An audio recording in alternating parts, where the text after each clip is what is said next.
the book of Genesis chapter 1. We're going to start there. So pay close attention, take note, all right?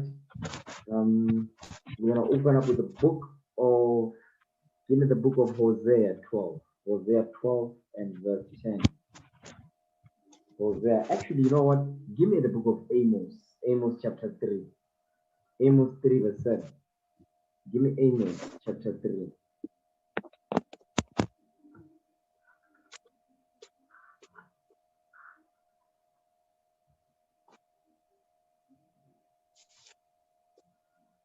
The book of Amos, chapter 3, verse 7.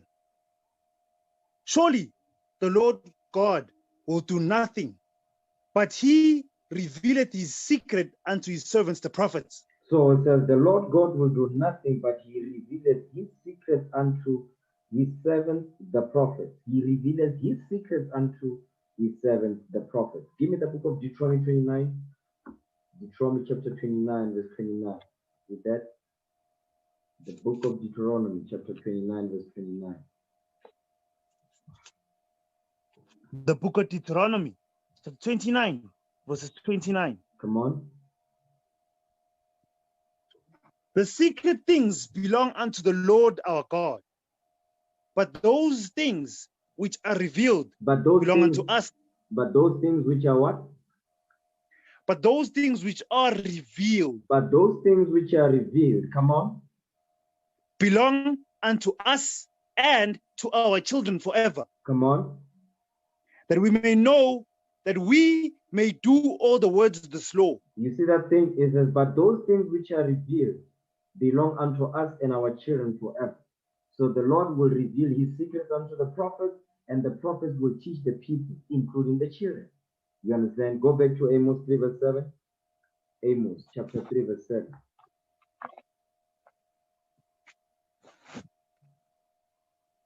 The book of Amos, chapter 3, verse 7. Come on.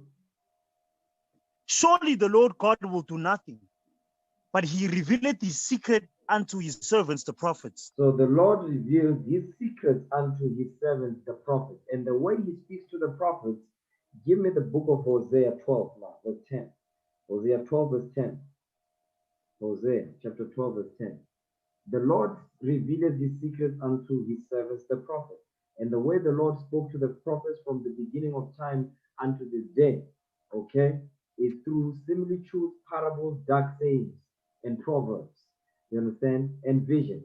Give me that in Hosea 12 and verse 10. The book of Hosea, chapter 12, verse 10. Read. I have also spoken by the prophets, and I have multiplied visions and used similitudes by the ministry of the prophets. You see that thing? I have also spoken by the prophets. You remember he said, he revealed his secrets unto his servants, the prophets. I have also spoken by the prophets. I have multiplied visions and used similitudes by the ministry of the prophets. Give me the book of Numbers 12, verse 6. Numbers, chapter 12 and verse 6.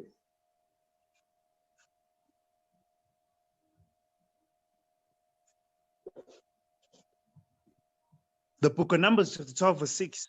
And he said, hear now my words.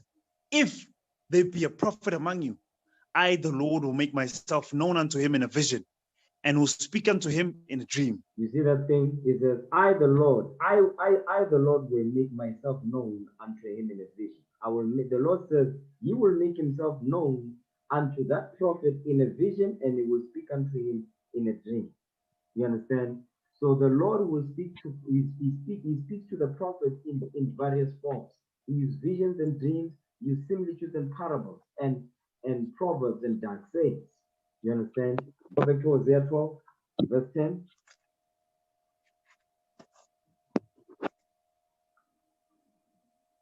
The book of Hosea, chapter 12, verse 10. Read.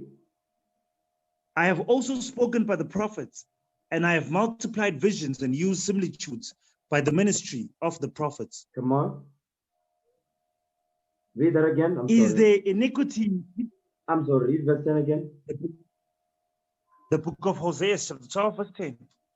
I have also spoken by the prophets, and I have multiplied visions and used similitudes by the ministry of the prophets. So now the visions and similitudes, that's how the Lord speaks to the prophets. The similitude is an illustrated story. It's a parable. Give me that in Psalm 78 verse 1. Psalms chapter 78 verse 1.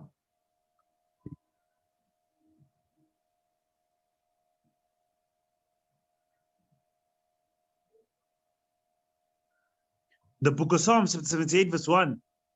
Give ear, O my people, to my law.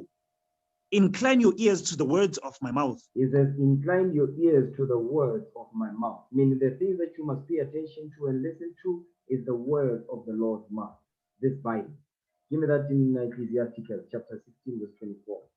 Sirach chapter 16 verse 24. Incline your ears to the words of my mouth. Meaning what? You must pay attention to what this Bible says. Open your ears to this Bible. Okay? Sirach 16 verse 24. Read that.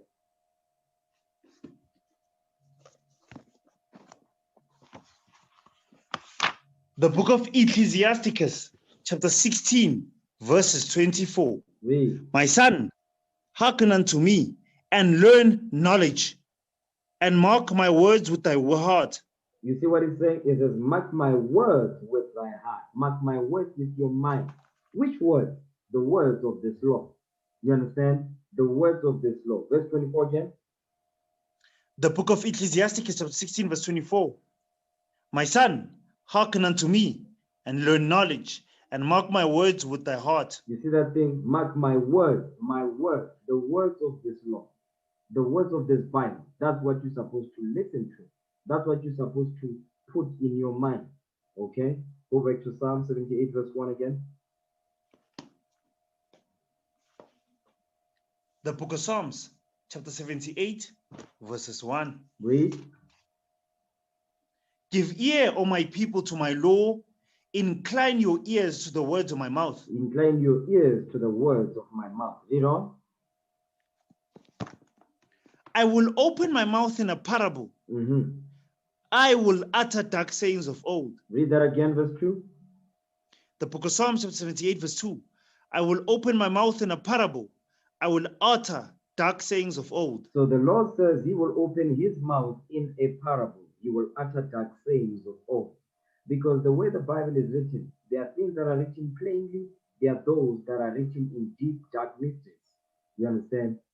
So now watch this. Give me the book of Matthew 18, verse 34. He says, I will open my mouth in a parable. A parable is an illustrated story. Okay? A parable. Matthew 13, verse 34. Matthew chapter 13, verse 34. The book of Matthew, chapter 13, verse 34. Come on. All these things spake Jesus unto the multitude in parables. Come on. And without a parable spake he not unto them. He says, without parable spake he not unto them. Read on. Watch this. Verse 35. That it might be fulfilled, which was spoken by the prophet, saying. Which was what? Which was spoken by the prophet, saying. Which was spoken by the prophet. So he's going to quote David. He's going to quote King David in Psalm 78, what we just read. Read verse 35 again. The book of Matthew, chapter 13, verse 35. That it might be fulfilled, which was spoken by the prophet, saying. Read. I will open my mouth in parables. I will utter things which have been kept secret from the foundation of the world. Read. Then Jesus sent the multitude away and went into the house. And his disciples came unto him, saying, Declare unto us the parable of the tares of the field. Declare unto us the parables of the tares of the field. So Christ was expounding unto them the parables regarding the tares. If you read up from verse 24 down, okay? So, but what we're reading here is that Christ spoke in parables that the scriptures might be fulfilled. What we read in Psalm 78, what we read in Hosea 12, what we read in Numbers 12, verse 6, and so forth. Okay, watch this. Give me the book of John 16:25. John chapter 16, verse 25. The book of John, chapter 16, verses 25. These things have I spoken unto you in Proverbs. In what? In Proverbs. These things have I spoken unto you in Proverbs. Proverbs means what? Parables, illustrated stories, similitudes. Read on. But the time cometh when I shall no more speak unto you in Proverbs, but I shall show you plainly of the Father. You see that thing? But I shall show you plainly of the Father. When the Lord returns, He will teach us again. You understand? He will teach us again. He's going to expound and speak unto us plainly and make these things plain. You understand? Give me Matthew chapter 13. Matthew chapter 13, start at verse 10. Matthew 13, verse 10. The book of Matthew, chapter 13, verse 10. And the disciples came and said unto him, Why spakest thou unto them in parables? Why do you speak unto them in proverbs, in dark sayings, in similitudes? Read on. He answered and said unto them, Because it is given unto you to know the mysteries of the kingdom of heaven, but to them it is not given. You see what the Lord is saying? He says, because it is given unto you to know the mysteries of the kingdom of heaven, but to them it is not given.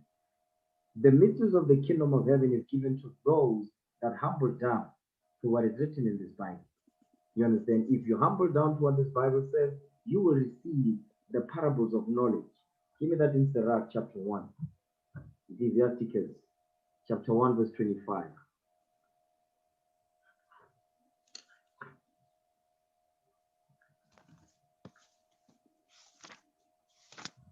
The book of Ecclesiasticus, chapter 1, verses 25. Mhm.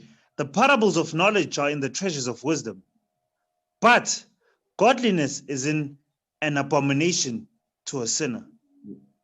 Okay, read that again, verse 25.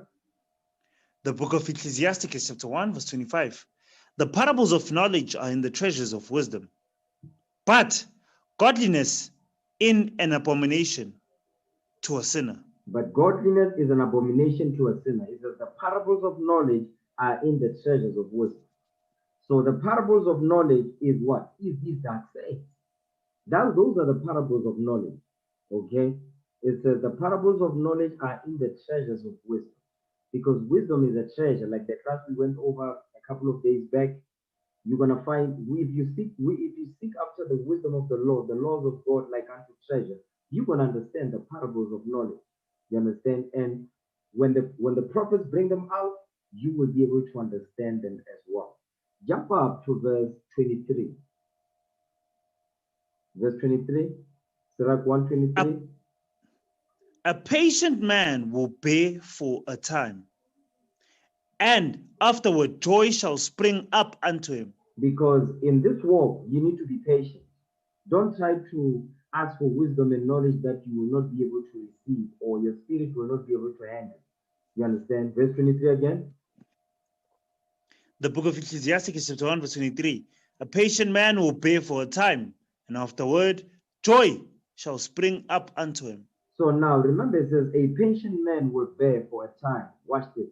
For the time until the Lord will reveal understanding unto him.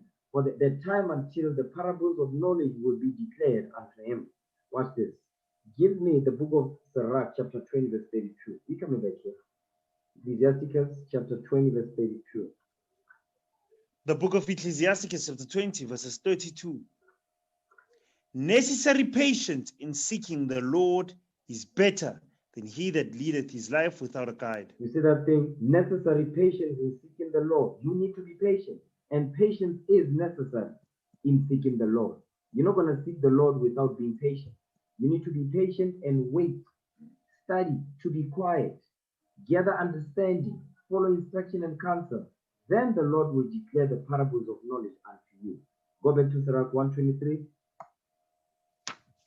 The book of Ecclesiasticus, chapter 1, verse 23. Mhm. A patient man will bear for a time, and afterward joy shall spring up unto him. Because this man, he understands that patience is necessary in seeking the Lord.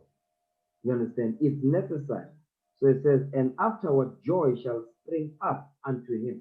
The joy of the Lord will be his strength. Read on, verse 24. He will hide his words for a time, and the lips of many shall declare his wisdom. You see that thing? He will hide his words for a time, and the lips of many shall declare his wisdom.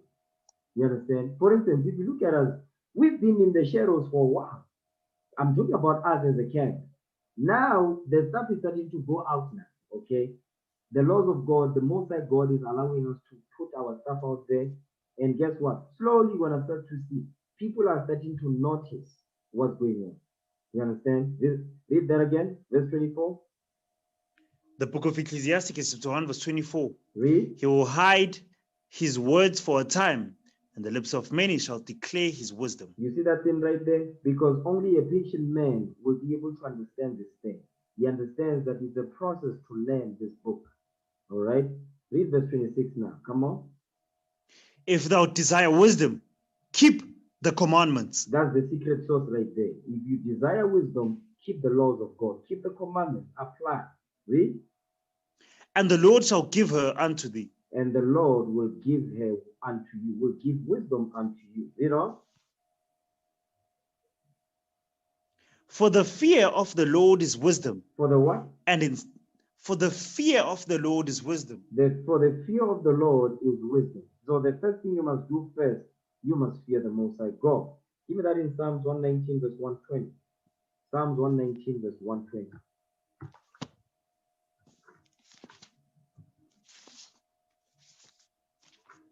The book of Psalms, chapter 119, verses 120. My flesh trembleth for fear of thee. I am afraid of thy judgments. You see that thing? I am afraid of thy judgment. So the thing that we must be afraid of, we must be afraid of God's judgment. All right?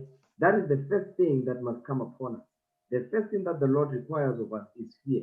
It's not love, it's fear. Give me that in Deuteronomy chapter 10. Deuteronomy chapter 10 and verse 12. Watch this. The book of Deuteronomy chapter 10 verse 12. And now Israel, what doth the Lord thy God require of thee? But to fear the Lord thy God. To do what? To fear the Lord thy God. That's the first thing that the Lord requires of us. To fear him. Not to love him, no. To fear him. To fear. To be afraid of his judgments, like David said. That's how we're going to get the wisdom that the Lord wants to give unto us. Okay? Read that again, verse 12. The book of Deuteronomy, chapter 10, verse 12. And now, Israel, what doth the Lord thy God require of thee? Read. But to fear the Lord thy God, to walk in all his ways and to love him, and to serve the Lord thy God with all thy heart and with all thy soul. You see that thing? So now it says, first thing, you must fear the Most High God.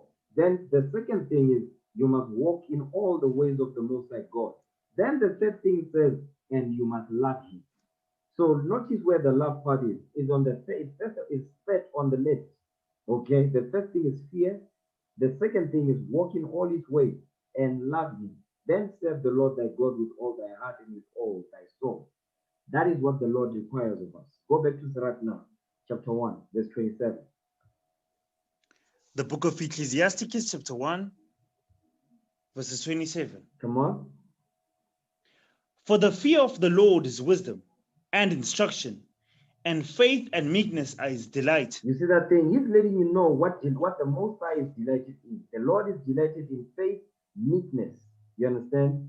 Fear, instruction, faith, and meekness. This is what delights the Most High God. Fear, that's the first thing we can get that wisdom. That fear in itself is wisdom. You fearing the Most High God, that's wisdom right there. Just that fear alone is wisdom. Because you understand, if I do this, the Lord will judge me. Okay? So now it says fear, wisdom, instruction, faith, and meekness. This is what the Lord delights in. Okay? So we need to understand that thing. Read that again, verse 27. The book of Ecclesiastes, chapter 1, verse 27. For fear of the Lord is wisdom and instruction, and faith and meekness are his delight. Okay, now jump up to verse 16 now. Start at verse 15. 1:6. The book of Ecclesiastes, chapter 1, verses 16.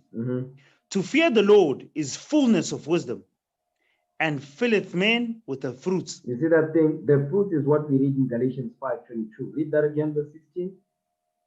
The book of Ecclesiastes, chapter 1, verse 16. To fear the Lord is fullness of wisdom, and filleth men with the fruits. So now, to fear the Lord is fullness of wisdom. When you fear the Most High God, that's the fullness of wisdom, because you understand the cause and effect.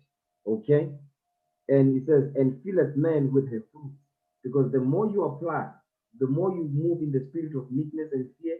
You understand, and humility to what the Lord commanded us to do. Guess what? The Lord will fill you with the fruit of His wisdom. You understand? Come on. Verse 17. She filleth all their house with things desirable, and the garners with her increase. You see that? She filleth all their house with things desirable. Because what are those things that are going to be desirable? What is that?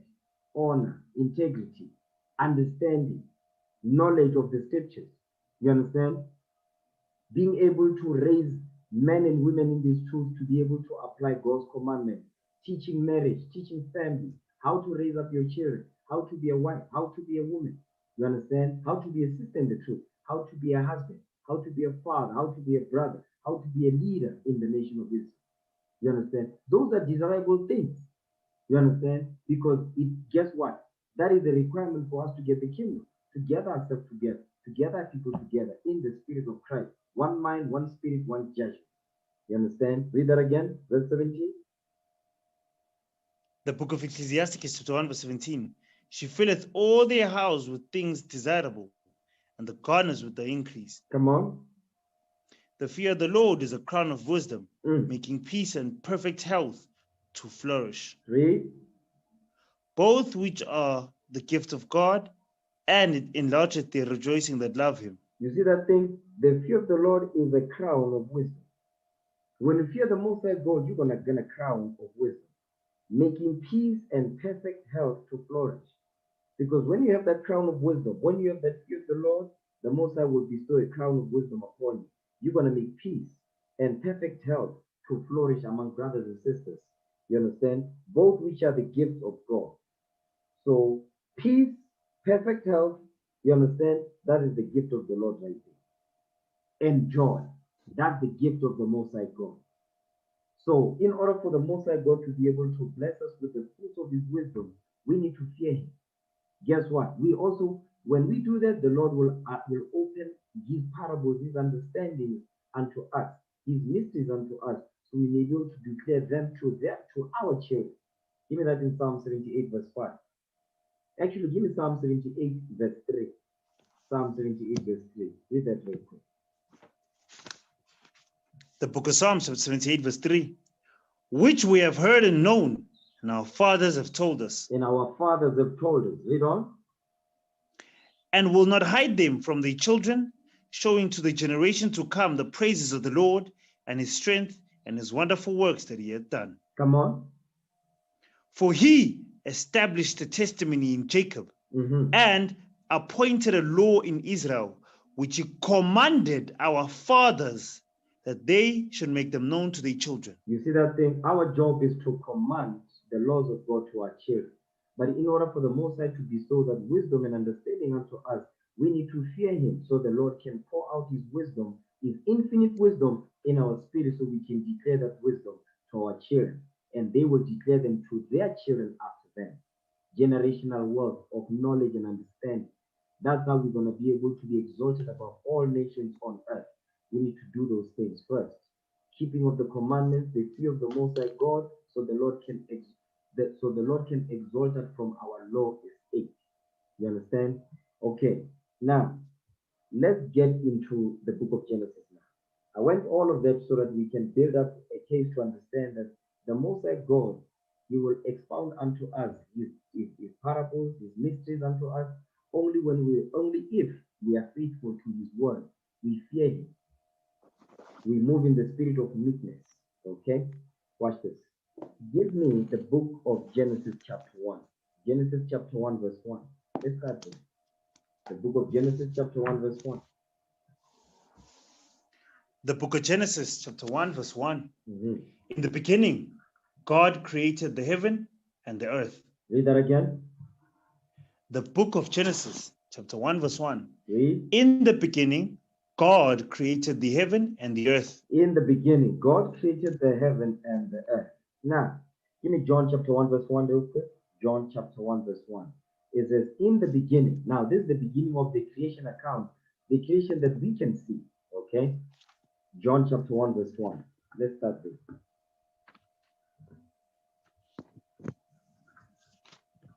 The book of John, chapter 1, verses 1. Mhm. In the beginning was the Word. In the And the beginning, word, in the beginning was the Word. Remember, it says, in the beginning, God created the heaven and the earth. So before he created the heaven and the earth, in the beginning was the Word. Okay, watch this. Come on. the Word was with God, and the Word was God. So in the beginning was the Word, and the Word was with God, and the Word was God. The same Word that created the heaven and the earth in Genesis 1 and 1, who is also called the Word. The same Word that was with God, the Most High. You understand? Read that again, verse 1. John 1 and 1. The book of John, chapter 1, verse 1. In the beginning was the Word, and the Word was with God, and the Word was God. Come on. The same was in the beginning with God. The same Word was in the beginning with God. Give me that in Revelation chapter 19, verse 13.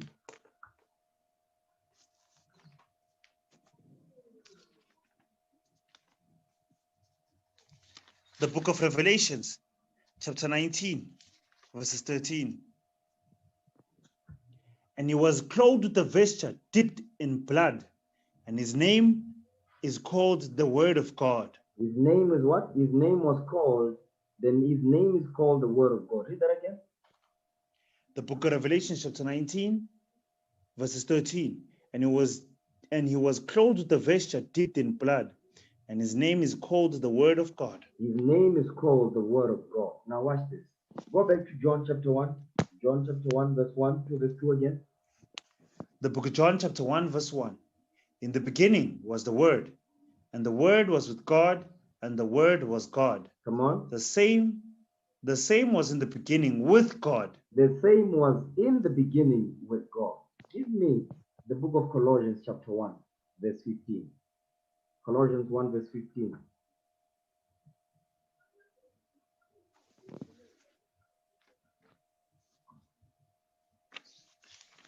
The book of Colossians, chapter 1, verses 15. Read. Who is the image of the invisible God, Mhm. the firstborn of every creature? The firstborn of every creature. This is talking about Christ. Christ is the image of the invisible God, the firstborn of every creature. Come on. That's why it says the same was in the beginning with God. Read. For by him were all things created. You see that thing? For by him were all things created. Watch this. Read on.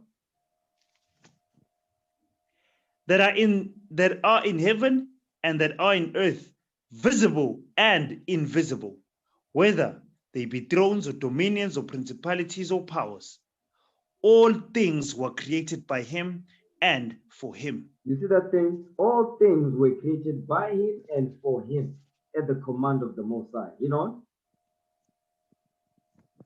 And he is before all things, and by him all things consist. All things were formed. He says, and he is before all things, and by him all things consist. Meaning all things were formed that you see, and the things that are invisible for us to see. Jump down to verse 19 now. For it pleased the Father that in him should all fullness dwell. You see that thing? It pleased the Most High that in him should all fullness dwell. Wisdom of Solomon 9, verse 9. Read that. This is talk about Jesus the Christ. This is Christ here. Okay?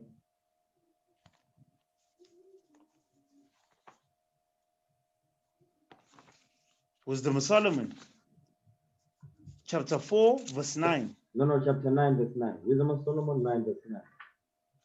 Wisdom of Solomon, chapter 9, verse 9. Come on. And wisdom was with thee, which knoweth thy works, Which that what? and which knoweth thy works. The wisdom is going into the Christ. Wisdom was with thee, which knoweth thy works, knoweth the Most High, the Father's works. Read. And was present when thou madest the world, Come on. and knew what was acceptable in thy sight, and right in thy commandments. And right in thy commandments. Okay, go back now to Genesis chapter 1, verse 1.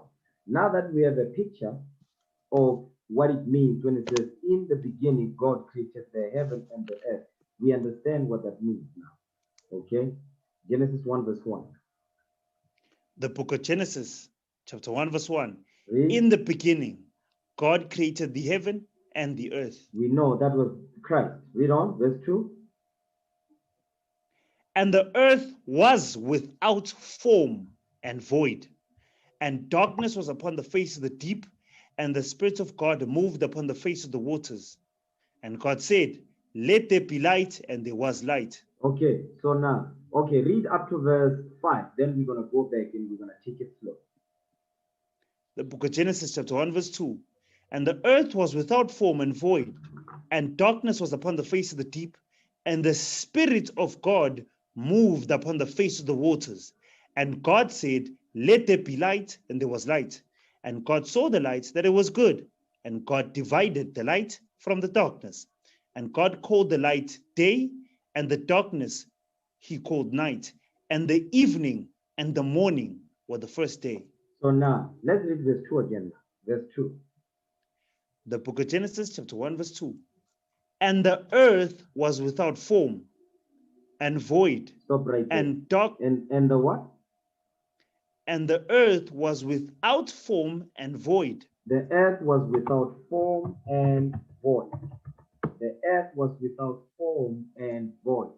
At this point, the earth wasn't created. You understand? The earth wasn't created at this point.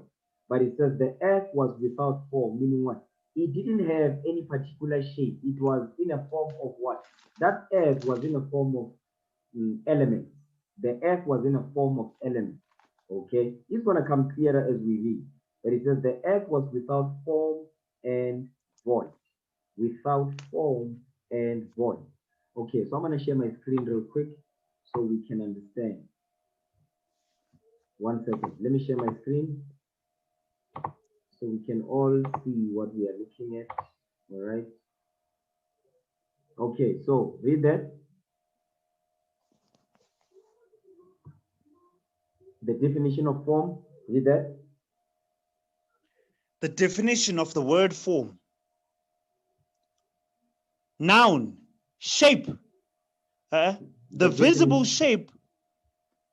Noun, the visible shape or configuration of something. You see that thing? It says the visible shape or configuration of something. Read Genesis chapter 1, verse 2 again. The book of Genesis chapter 1, verse 2.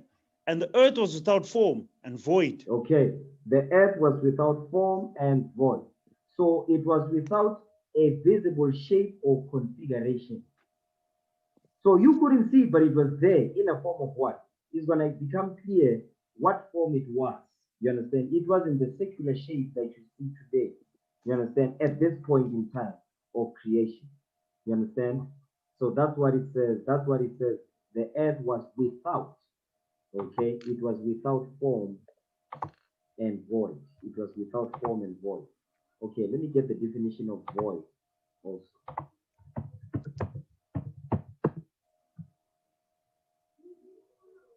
Okay. Yes, that's a better one. Okay, so let me share my screen one more again. One more time, let me share my screen. Okay. 1 second. Give me a second, brothers and sisters. All right. There we go. Okay, read that. Read the second definition. The definition of the word void, completely empty. Completely empty. It says the earth was without form, meaning without any visible shape or configuration. Then it says, and void, meaning what? Completely empty. So the earth was completely empty and without any visible shape or configuration. So let's read the synonyms. Read that.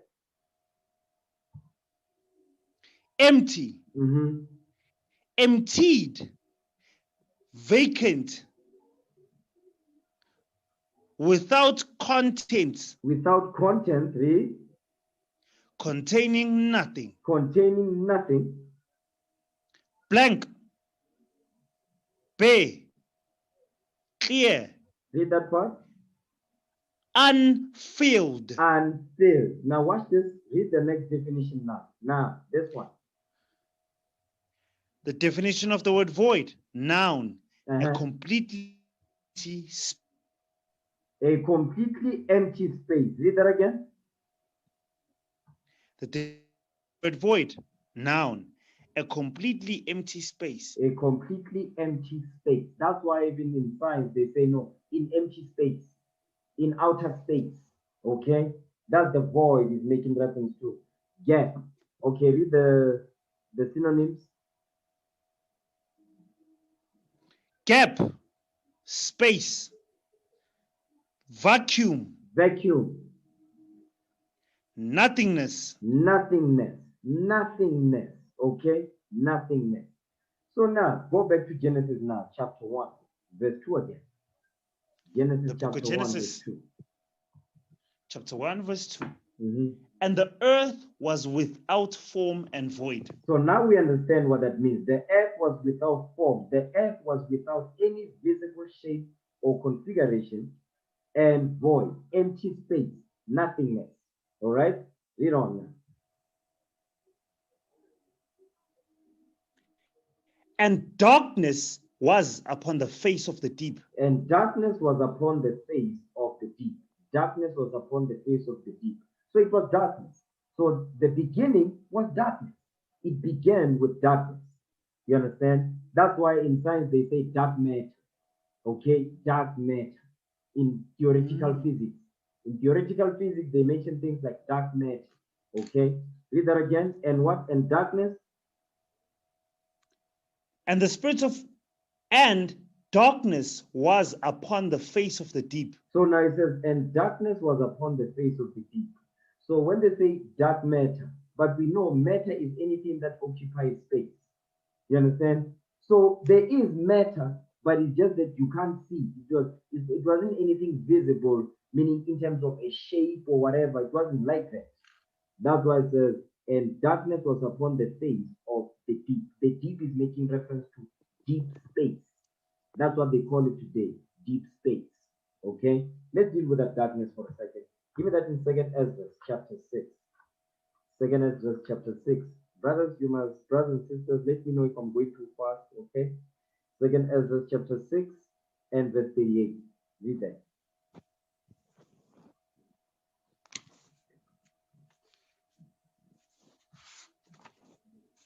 Second book of Ezra, chapter 6, verses 38.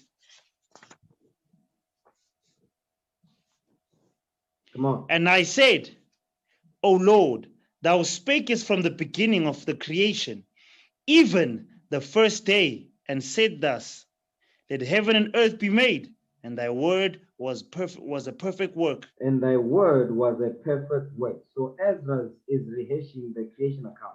Read on. And then was the spirit, and darkness, and silence were on every side. Come on. The sound of man's voice was not yet formed. The sound of man's voice was not yet formed. So this darkness, it says there was darkness and silence. Where on darkness and silence was on every side. It says, and then was the spirit. The spirit. You see, okay, let me just admit that spirit today in the Esau calls it energy. Esau calls it energy, but the Bible is that's the spirit of the Lord. You understand? That's the spirit of the Most High God. Go back to Genesis now, chapter 1, verse 2 again. The book of Genesis, chapter 1, verse 2. And the earth was without form and void, and darkness was upon the face of the deep. And the spirit of God moved upon the face of the waters. So now we explained that it says, and darkness was upon the face of the deep. The deep is making reference to deep space. This darkness is what they call it in science, they call it dark matter in theoretical physics and all that. Okay. So now it says, and the Spirit of God moved upon the face of the waters. What is the Spirit of God? Give me that in John 6:63. John chapter 6, verse 63. The Spirit of God moved upon the face of the waters. The book of John, chapter 6, verses 53. Then Jesus said unto them, Verily, verily, I say unto you, except ye eat the flesh of the Son of Man and drink his blood. No, John 6, verse 53. The book of John, chapter 6, verses 63. Come on. It is the spirit that quickeneth. The flesh profiteth nothing. The words that I speak unto you, they are spirit and they are life. The words that I speak unto you, they are spirit and they are life. They are spirit and they are life. Go back to Genesis 1, verse 2 again. The book of Genesis, chapter 1, verses 2.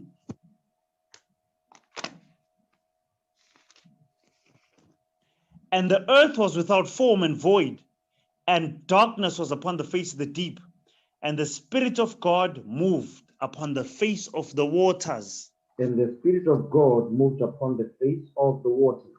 So now, what I want to show you is Acts 1 verse 8. Read that. The book of Acts chapter 1 verse 8. But ye shall receive power, and after the Holy Ghost is come upon you. Okay, read that ye again. Shall... Read it, right? Read it again. Verse 8.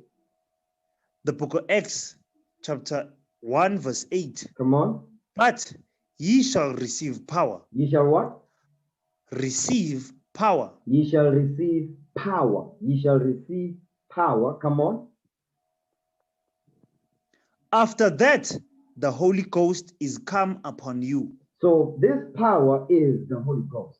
Okay. This power right here is the same power that the apostles had to heal the people, to heal the sick, to raise the dead, so on and so forth. Okay. That's the power is making reference to here. Whether we're healing the sick and raising the dead, like the apostle Peter did with our foremother Dorcas. You understand? Read that again, verse 8. The book of Acts chapter 1 verse 8. But ye shall receive power. After that, the Holy Ghost is come upon you. So you shall receive power. After that, the Holy Ghost is come upon you. This power right here, go back now. Genesis 1. Genesis chapter 1 verse 2. The book of Genesis chapter 1 verse 2. Mm-hmm. And the earth was without form and void, and darkness was upon the face of the deep. And the Spirit of God moved upon the face of the waters. And the Spirit of God moved upon the face of the waters. The power of God moved upon the face of the waters. That's his spirit, his power moved upon the face of the waters. Now watch this. At this point, these waters is not actually talking about literal water in the form of you seeing water in a cup. He's not talking about that in that form. All right? Watch this. Give me the book of Wisdom of Solomon chapter 7. Wisdom of Solomon chapter 7 verse 17. Wisdom of Solomon chapter 7 verse 17.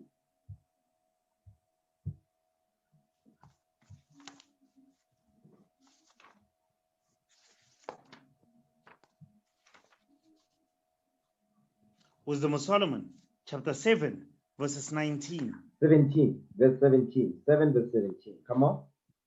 Wisdom of Solomon chapter 7 verses 17. Read.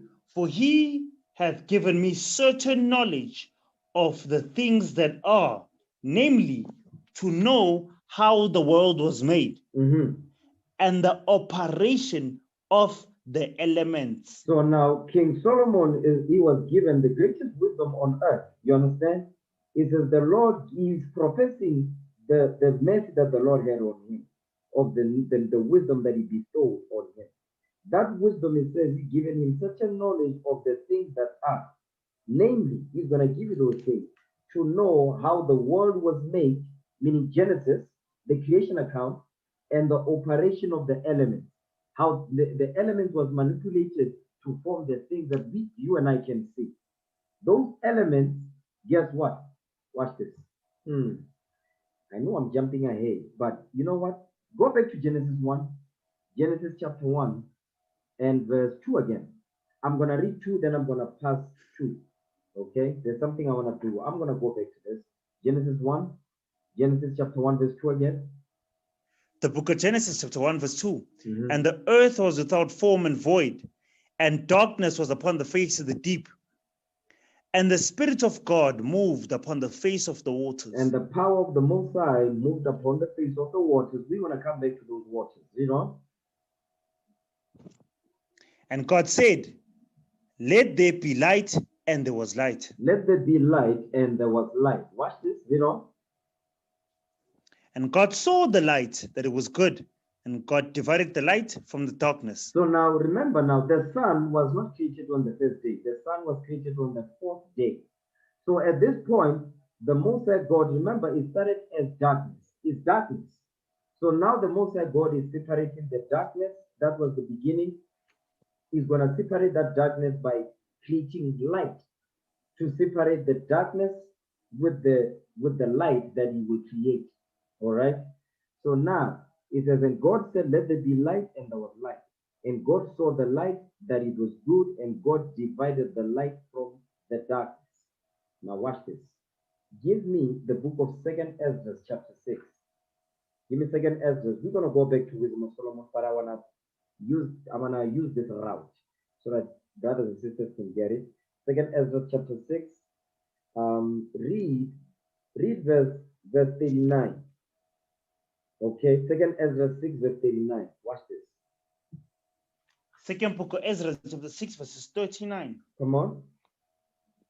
And then was the Spirit, and darkness and silence were on every side. On the sound of man's voice, the sound of man's voice was not yet formed. Read. Then commandest thou a fair light to come forth of thy treasures, Read. that thy work might appear. So now this is on the first day. So what we are reading here in Ezra is the same thing that Moses is explaining. Okay. So read verse 40 again. Second book of Ezra, chapter 6, verse 40. Then commandest thou a fair light to come forth of thy treasures, Read. that thy work might appear. So now on the first day, you remember it says, let there be light. Go back to Genesis chapter 1, verse 3. Genesis chapter 1, verse 3. The book of Genesis, chapter 1, verse 3. Read. And God said, let there be light, and there was light. It says, God said, let there be light, and there was light. Read on, verse 4. And God saw that the light, that it was good, and God divided the light from the darkness. So this light is coming from what? Go back to 2nd Ezra chapter 6, verse 40, so we don't lose the thought. Okay? Second book of Ezra, chapter 6, verse 40. Then commandest thou a fair light to come forth of thy treasures, Read.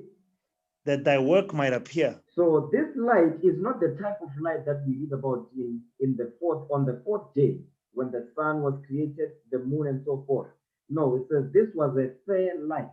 This fair light was coming from the treasure. What are these treasures?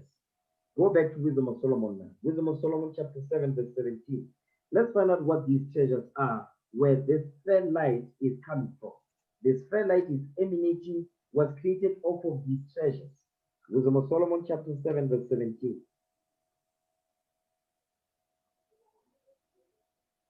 Wisdom of Solomon, chapter 7, verse 17. Come on. For he hath given me certain knowledge of things that are, namely, to know how the world was made, and the operation of the elements. And the operation of the elements. Those elements are those treasures in 2nd Ezra. The elements are the treasures in 2nd Ezra. What are these elements? What are they called today? They're called the periodic table of elements. The periodic table of elements. Okay, let me share my screen real quick so we can see that. These treasures, which are elements, is called the periodic table of elements today. All right, that's where they get it from. Actually, that's where Esau gets it from. That's the periodic table of elements. Read that again, Wisdom of Solomon 7 verse 17. Wisdom of Solomon, chapter 7, verse 17. Uh-huh. For he had given me certain knowledge of things that are, namely, to know how the world was made and the operation of the elements. These are the elements is making reference to. These elements right here, what you see here. So those of you that have done physics and chemistry and all of that, this should be familiar to you. Okay, this is the periodic table of elements. So now the treasures, the fair light, the fair light, which is the same light that we read about in Genesis 1 verse 3 and 4, is coming from these elements right here. What happened? The element was manipulated for the light to come forth. Now, go back to Genesis chapter 1 verse 2 now, because I wanted to go back there so we can understand. Okay, Genesis chapter 1 verse 2. The book of Genesis, chapter 1, verse 2. And the earth was without form and void, and darkness was upon the face of the deep. And the Spirit of God moved upon the face of the waters. You see now it says the Spirit of God, means the power of God moved upon the face of the waters.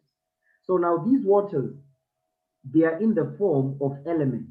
Okay, the waters here is in form of elements. The oceans are not created yet. You understand? They are in the form of elements.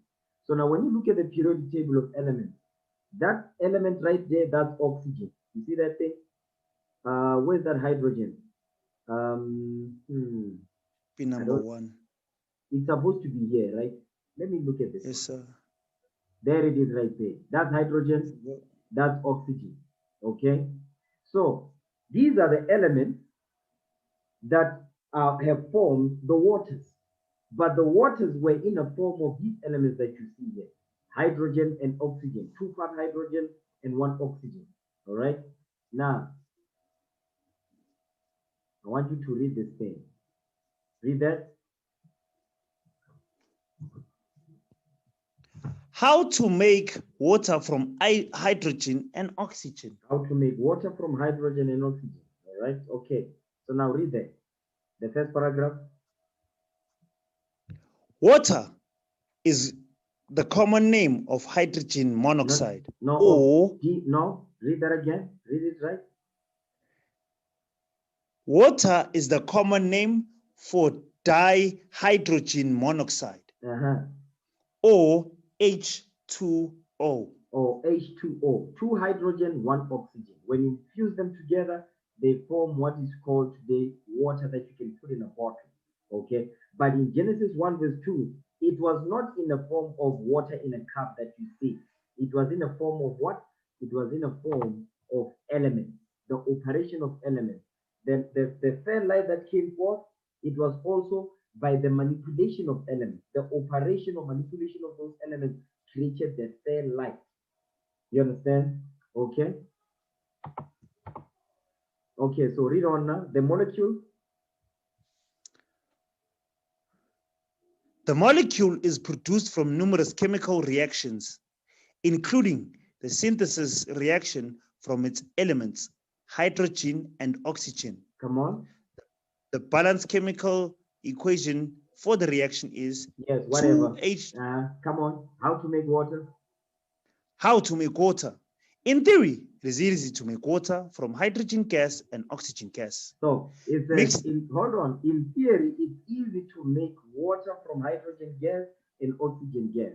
Actually, you know what? Read that formula out. Read that whole thing. Then we're going to read the next paragraph. The balanced chemical equation for the reaction is 2 hydrogen molecules plus 1 oxygen. Plus 1 oxygen is equals to, which yields 2-part hydrogen, 1 oxygen, which today we call it water. Okay, next paragraph.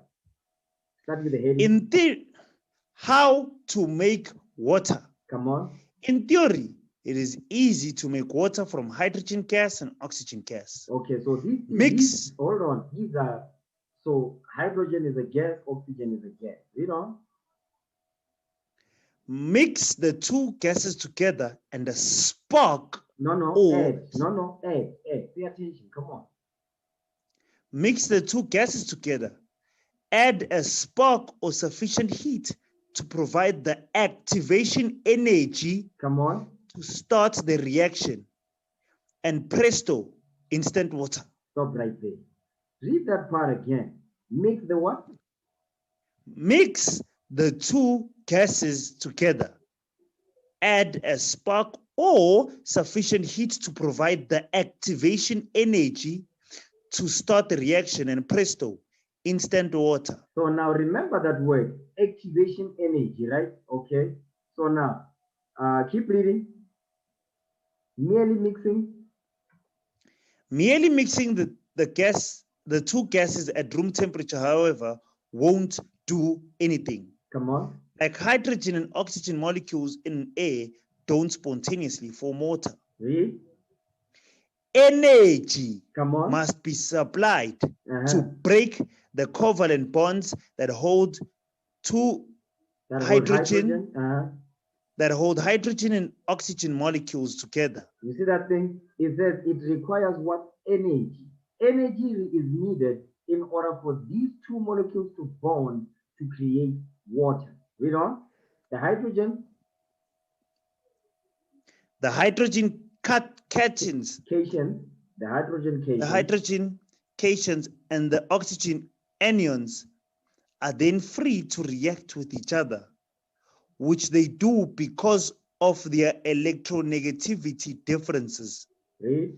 When the chemical bonds reform to make water, additional energy is released, which propagates the reaction. Read. The net reaction is highly exothermic, meaning a reaction that is accompanied by the release of heat. Now stop right there. Go back to Genesis now, chapter 1, verse 2. Watch this thing. The book of Genesis, chapter 1, verse 2. Read. And the earth was without form and void, and darkness was upon the face of the deep, and the Spirit of God moved upon the face of the waters. And the what? And the Spirit of God moved upon the face of the waters. And the Spirit of God. Go back to Acts chapter 1, verse 8. Acts 1, verse 8. The book of Acts chapter 1, verse 8. But ye shall receive power. Ye shall what? But ye shall receive power. After that, the Holy Ghost is come upon you. The Holy Ghost is the Spirit of God. That's power right there. Go back to Genesis 1 now, verse 2. The book of Genesis chapter 1, verse 2. And the earth was without form and void, and darkness was upon the face of the deep. And the Spirit of God and the power of God, come on, moved upon the face of the waters. That's when the element was being manipulated. You understand? The manipulation of those elements requires what? Power, energy. Esau calls it energy. The Bible calls it the Holy Ghost. Power. The Spirit of the Most High God is capable of manipulating the elements. You understand? So when it says the waters, here it's talking about those elements, those treasures. You understand where the fair light came from, where the waters are being referred. Okay? Genesis chapter 1 now, verse 3, we're going to read that. Come on. The book of Genesis chapter 1, verse 3. And God said, let there be light, and there was light. Read. And God saw the light, that it was good, and God divided the light from the darkness. You know? And God called the light day, and the darkness he called night. And the evening and the morning were the first day. So the first day, this is what happened. Okay? The Spirit of God, the power of the Most High God moved upon the face of the waters. These waters, think of them as oxygen, hydrogen. All right?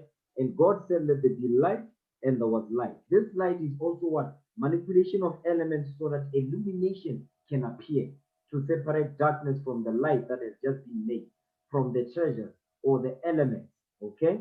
Then it says, and God saw the light, that it was good, and God divided the light from the darkness. Read verse 5 again.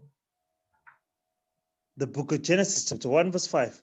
And God called the light day, and the darkness he called night. And the evening and the morning were the first day. So now notice here that day is not determined by the sun, because the sun was created on the fourth day. But here they're already talking about day and night. Okay? So day is what?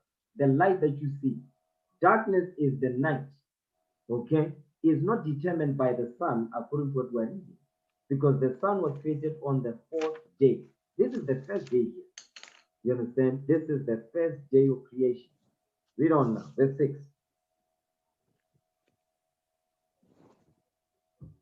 The book of Genesis, chapter 1, verse 6. And God said, let there be a firmament in the midst of the waters, Read. and let it divide the waters from the waters. You see that thing? Now you understand what these waters are. It says, and God said, let there be a firmament in the midst of the waters, and let it divide the waters from the waters. So this firmament that was created divided the waters, meaning the elements, one element on one side, the other element on another side. So the firmament separated the waters from the waters in the form of elements. So this firmament, okay, the firmament. Read verse 6 again. The book of Genesis, chapter 1, verse 6. And God said, let there be a firmament in the midst of the waters, and let it divide the waters from the waters. Come on. And God made the firmament and divided the waters which were under the firmament from the waters which were above the firmament. And it was so. So now imagine, okay, let's see what this firmament is that is being referred here. Okay, so the firmament is called the ozone layer. That's the firmament. The firmament is the ozone layer. You see what you see right there? The ozone layer. This is the firmament right there. This is the firmament, the ozone layer. All right? The ozone layer is the firmament. So imagine the Lord separated. So this is the ozone layer. Let me just use this one. You see that thing right there? That right there is the ozone layer. So now imagine this is not there yet, okay? The actual earth. The earth is not created, is still form and void, without form, without void, emptiness. But now the Lord, he manipulates the element to create the firmament, which is the ozone layer. This is the firmament. So there was the waters outside of the firmament. Think of this as the waters, you understand, in the form of what? In the form of elements, the deep, dark matter. You see that thing? Darkness, dark matter. That's dark matter right there. So the element outside of the firmament and the element inside of the firmament, without the earth being created at this point, because it wasn't created at that point. All right. Now, give me 2nd Ezra chapter 6, verse 41. 2nd Ezra 6, verse 41. Second book of Ezra, chapter 6, verses 41. Come on. Upon the second day, thou madest the spirit of the firmament. Thou did what? Upon the second day, thou madest the spirit of the firmament. So the ozone layer has a spirit. The ozone layer has a spirit. So pay attention to, don't forget that point. Upon the second day, thou madest the spirit of the firmament. Read on.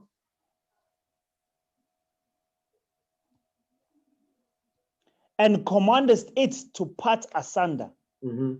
and to make a division betwixt the waters, that the one part might go up, and the other part remaineth beneath. You see that thing? The other part of the waters will be what? Will be above, and the other part will be beneath.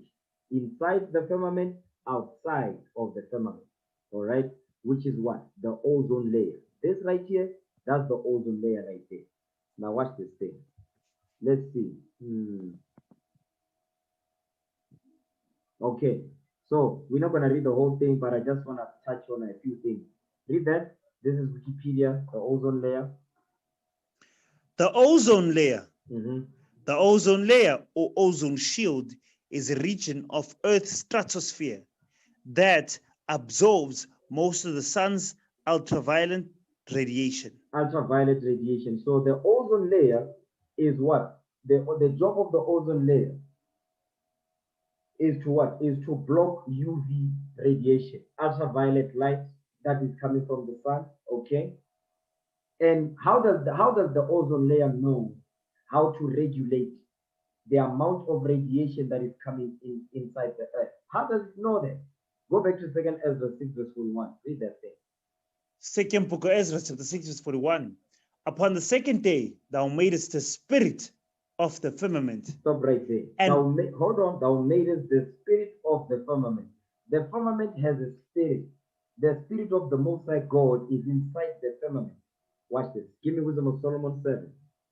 Wisdom of Solomon chapter 7 verse 24. Watch this.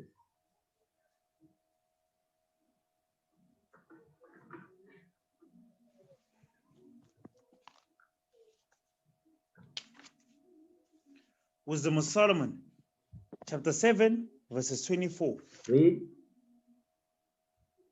For wisdom is more moving than any motion. Wisdom, the spirit of the Most High God. Come on. She passeth and goeth through all things by reason of her pureness. She passeth and goeth through all things by reason of her pureness. Watch this. Come on. Read on. Flow, for Verse she 25. is the breath, for she is the breath of the power of God. So this wisdom that goeth through all things by reason of her pureness, she is the breath of the power of God, the power of the Most High God. Okay. So now read that article again. Go back to Wikipedia. Start from the beginning. The ozone layer. The ozone layer or ozone shield is a region of the Earth's stratosphere that absorbs most of the sun's ultraviolet radiation. Read. It contains a high concentration of ozone in relation of ozone O3 in relation to other parts of the atmosphere. Although still small in relation to other gases in the stratosphere. In the what? In the stratosphere. Let's see what this is. The stratosphere. See that? That's the stratosphere right there. That is the stratosphere. We have the troposphere. We did this back in the day when I was still in high school. Okay. Then you have the stratosphere. All right. Okay. Go back to where was it? Hold on. Okay.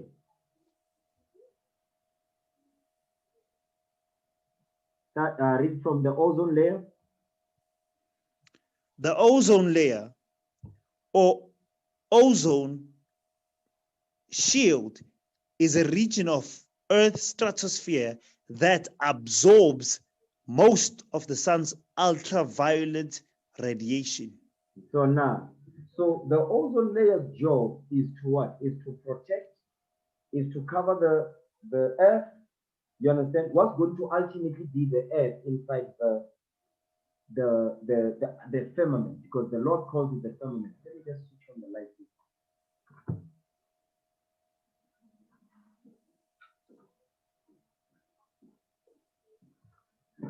Okay, so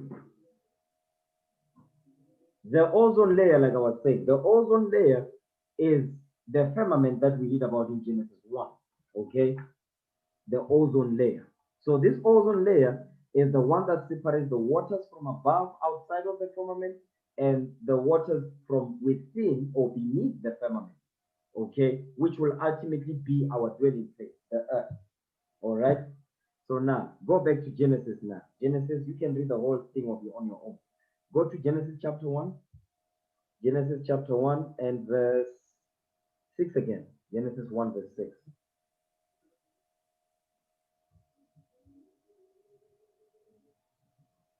The book of Genesis chapter 1 verse 6.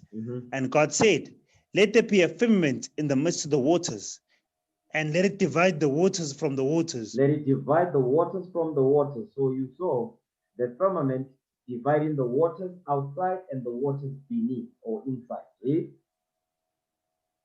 And God made the firmament and divided the waters which were under the firmament from the waters which were above the firmament. And it was so. Read. And God called the firmament heaven. What did he call it? God called the firmament heaven. God called the firmament heaven. Read on. And the evening and the morning were the second day. So now this is the second day of creation, where the firmament was created, which is called the ozone layer, to separate the waters from inside and the waters from outside. You understand? That happened on the second day. This firmament was called heaven. You understand? That ozone layer out there, that ozone layer that goes into what? Space now. It goes into outer space. All right? Now we talk about our inside our atmosphere and outside our atmosphere. All right? Read on, verse 9. And God said, let the waters under the heaven be gathered together unto one place, and let the dry land appear. And it was so. Read verse 9 again. Now this is the third day. Come on. The book of Genesis chapter 1 verse 9. And the Lord said, let the waters upon the heaven be gathered together unto one place, and let the dry land appear. And it was so. So now watch this thing. You see when it says, let the waters under the heaven be gathered together unto one place, and let the dry land appear, and it was so. Watch this. Next verse. Verse 10.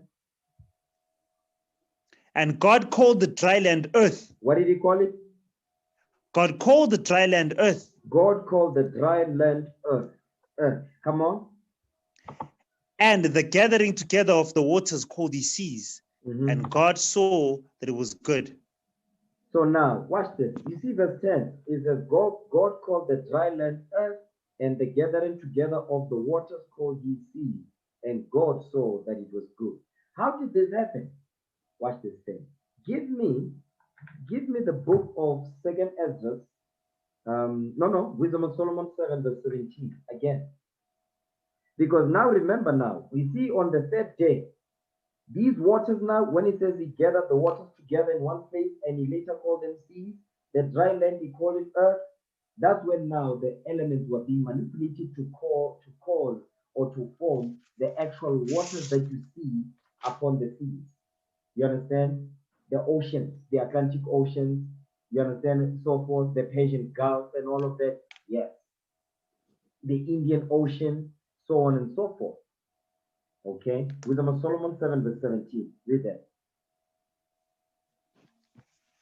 Wisdom of Solomon chapter 7 verse 17.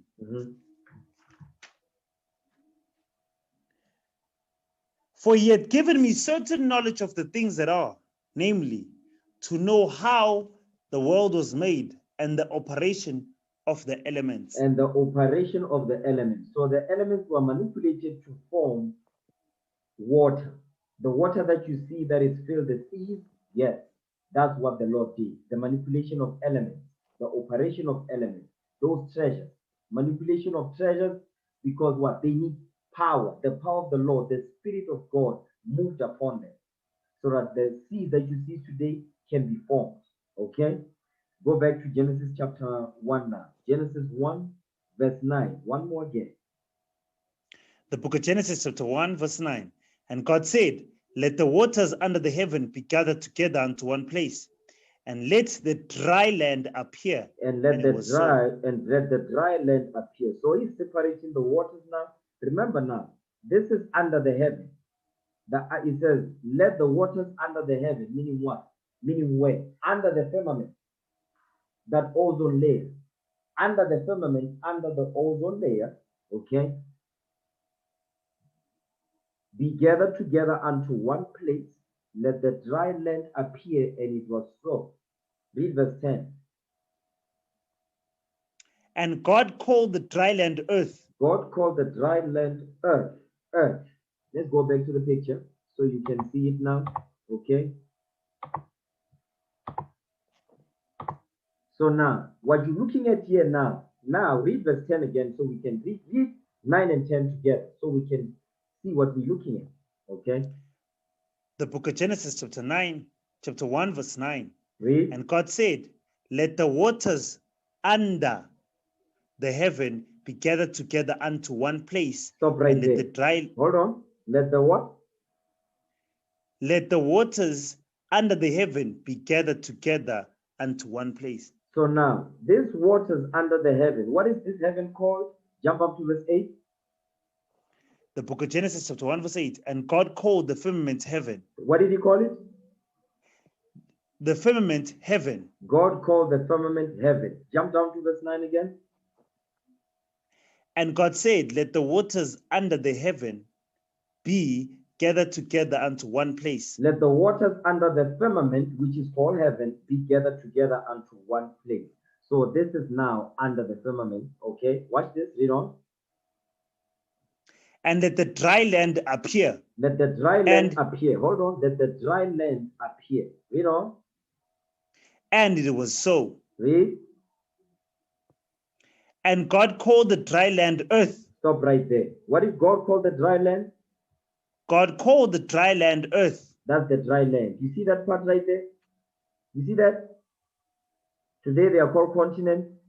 That is the dry land that you are looking at right there. You understand? This is the dry land right here. This is the dry land. Okay, watch the next part now. He called the dry land earth, right? Come on.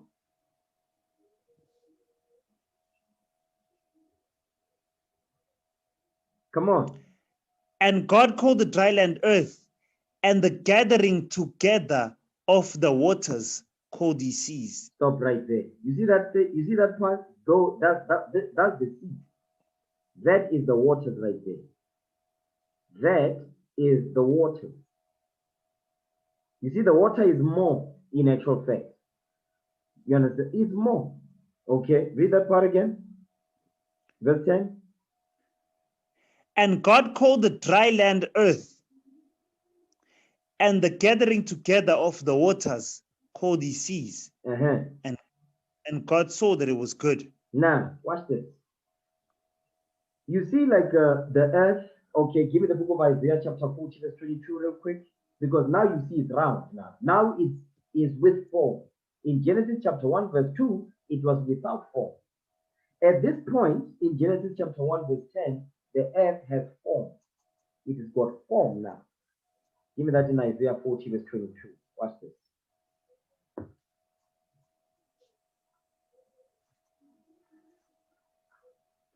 The book of Isaiah, chapter 40, verses 22. Come on. He that sitteth upon the circle of the earth. He that what? It is he that sitteth upon the circle of the earth. It is he that sitteth upon the circle of the earth. You see now we understand why it's a circle, because the Lord made it so. But what day was this? Was on the third day. Okay? It was on the third day. Read that part again, verse 22. The book of Isaiah, chapter 40, verse 22. It is he that sitteth upon the circle of the earth, and the inhabitants thereof are as grasshoppers. Read. That stretched out the heavens as a curtain. As a what? As a curtain. You see that thing right there? The heaven. You see that thing, that ozone layer? It's like a curtain over the earth. It's like a curtain. He says he stretches out the heavens as a curtain. That's the atmosphere. That's the ozone layer. Okay, that ozone layer, that's the curtain over us. The Lord did that thing. Read. That stretched out the heavens as a curtain, and spreadeth them out as a tent to dwell in. As a what? As a tent to dwell in. As a tent to dwell in. So now this curtain, this ozone layer, is a curtain, and it's a tent for us to dwell inside of it. Now the earth is with form. The earth has form now. It's a circle. You understand? It's a circle. Watch this. The book of Job, chapter 26, verses 7. He stretched out the north. He stretched out the north over the empty place, and hangeth the earth upon nothing. And what? And hangeth the earth upon nothing. And hangeth the earth upon nothing. Look at that picture right there. The earth is sitting on nothing. Who's holding it up? The Lord is doing that thing. Okay? That round circle that you see called earth, the dry land, the Most High God is hanging it upon nothing. The Spirit of the Most High God is holding the earth in the state that it's in. You understand? Read that again. Verse 7. The book of Job, chapter 26, verse 7. He stretched out the north over the empty place, and he hangeth the earth upon nothing. And the earth is hanging upon nothing. Watch this. Let's go to the book of Psalms. Give the book of Proverbs. Give me Proverbs real quick. Proverbs chapter 8. Proverbs chapter 8 and verse, let me look at it. Okay, let's write this down. Proverbs chapter 8 and verse 24. Start there. The book of Proverbs, chapter 8, verse 24. When there were no depths, I was brought forth. When there were no fountains abounding with water. When there were no fountains abounding with, when there were no depths, I was brought forth. When there were no fountains abounding with water. Because remember, these fountains abounding with water, when were they formed? The third day, where the Lord gathered the waters together and he called them seas. Okay, that was on the third day. All right, read on. Before the mountains were settled, before the hills was I brought forth. Now jump down to verse 27, because this is really what I want. Come on. When he prepared the heavens. When he did what?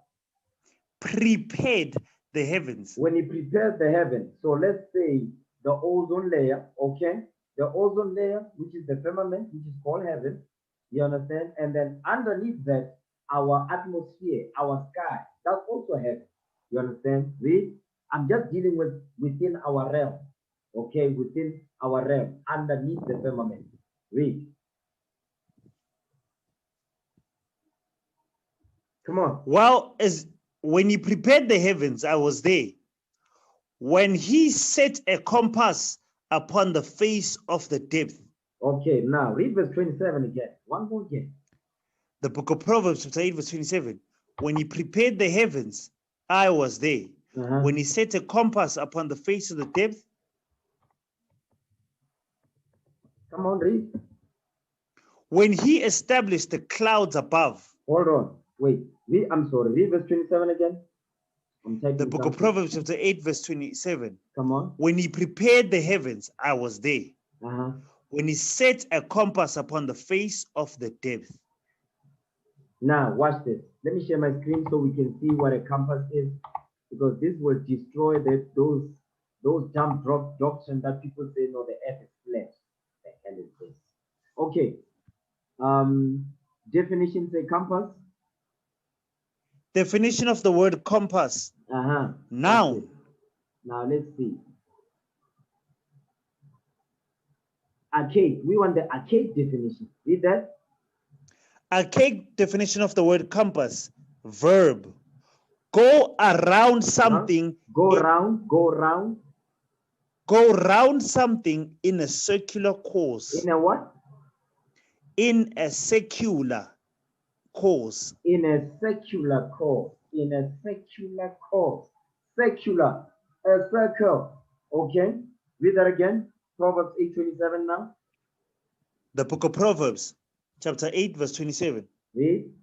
When he prepared the heavens, I was there.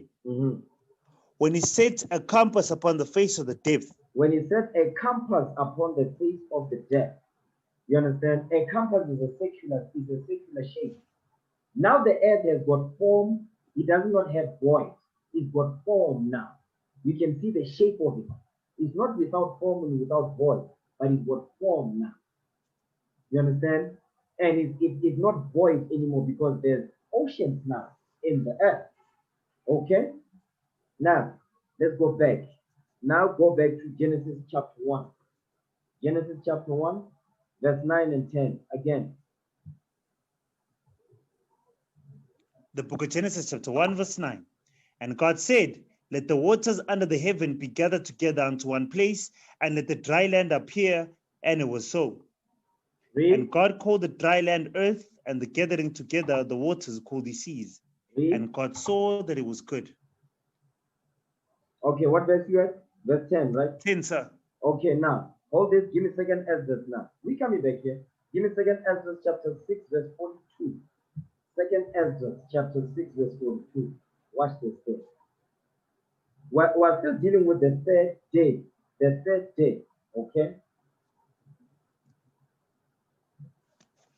Second book of Ezra, chapter 6, verses 42. Read. Upon the third day, thou didst command the waters that the waters should be gathered in the seventh part of the earth. On the seventh part of the earth, read on. 6 parts hast thou dried up and kept them, to the intent that of these some being planted of God and tilled might serve thee. Some being planted of God and tilled might serve thee. That goes into the grass and all of that stuff. But what we want to deal with is that the seventh part was holding the water, and the dry land was the dry land. The sixth part was the dry land. Okay? Read on. So all this, go back to Genesis 1. So I need you brothers to pay attention now. Genesis chapter 1, verse 9. The book of Genesis chapter 1, verse 9. Wait, can you And brothers, God said, hold on, can anybody hear me correctly? Am I audible? Yes, sir. Okay, okay. Yes, sir. Okay. Genesis 1, verse 9. Come on.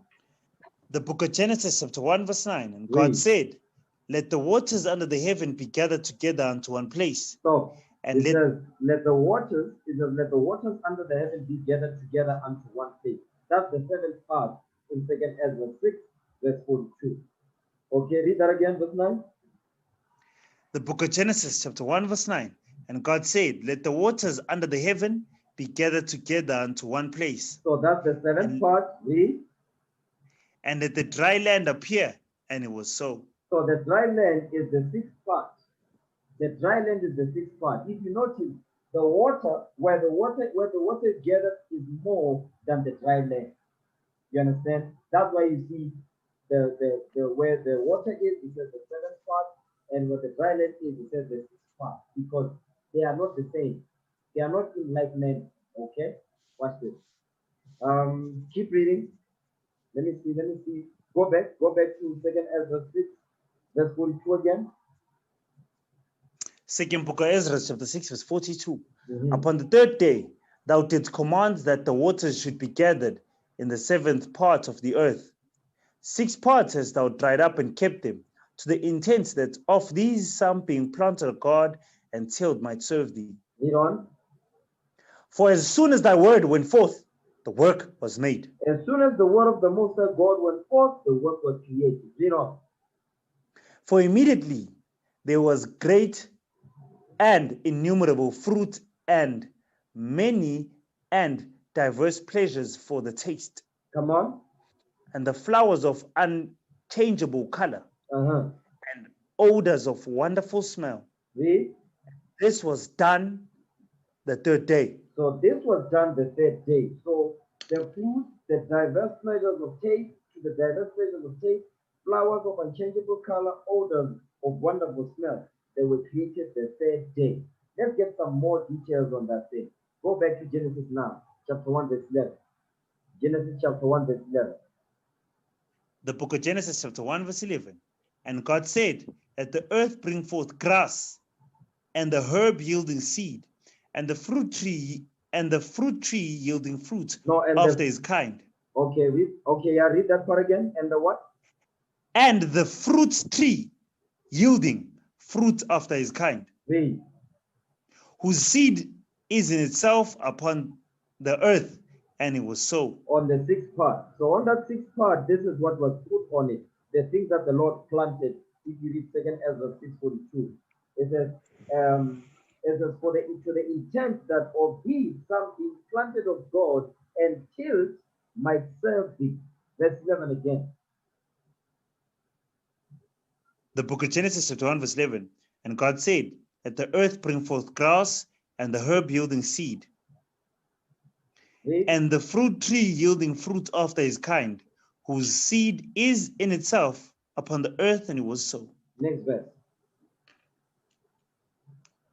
And the earth brought forth grass and herb, and the earth brought forth grass and herb yielding seed after his kind, and the tree yielding fruit, whose seed was in itself after his kind, and God saw that it was good. So now, all of these things that are created, there's different species that have been created of plants, you understand, of fruit and vegetables and so forth, okay, of different species. That's what says after his kind. Next verse, verse 13.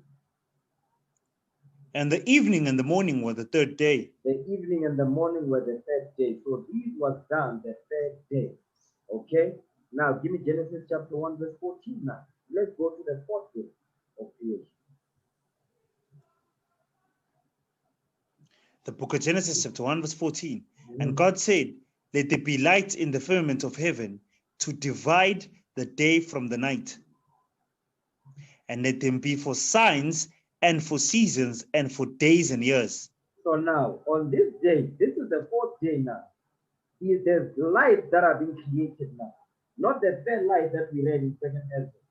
Because some of you might have forgot that. Go back to 2nd Ezra 6 verse 40 again. 2nd Ezra 6 verse 40. Second book of Ezra chapter 6 verse 40. Then commandest thou a fair light to come forth of thy treasures, that thy work might appear. You understand? So it's not talking about that now. On this day, on the fourth day, now the sun, the moon, and stars will be created. Okay? This is now outside of the firmament. Okay? It's not inside the firmament, it's outside. Because the sun, moon, and stars is not inside our sky, it's outside the ozone layer. You understand? Go back to Genesis now 1, Genesis chapter 1, verse 14. The book of Genesis chapter 1 verse 14. Mm-hmm. And God said, let there be lights in the firmament of heaven to divide the day from the night, and let them be for signs and for seasons and for days and years. Stop right there. Give me the book of Revelation real quick. Something I want to explain this. Okay? The one.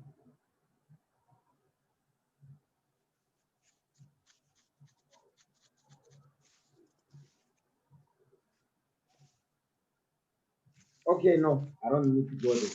Okay, this is sufficient. Okay, this is sufficient. Give me 2nd Ezra.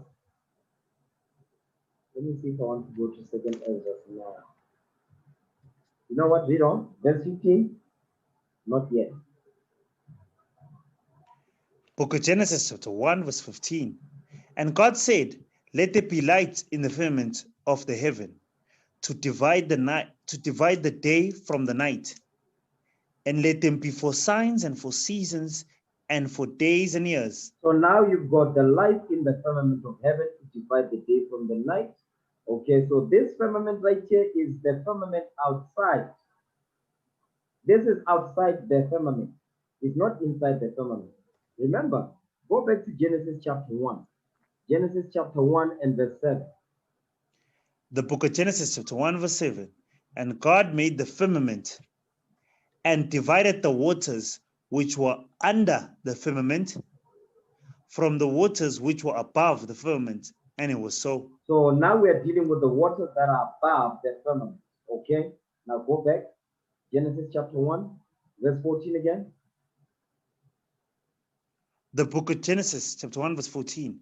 And God said, let there be lights in the firmament of heaven to divide the day from the night, and let them be for signs and for seasons and for days and years. Read. And let them be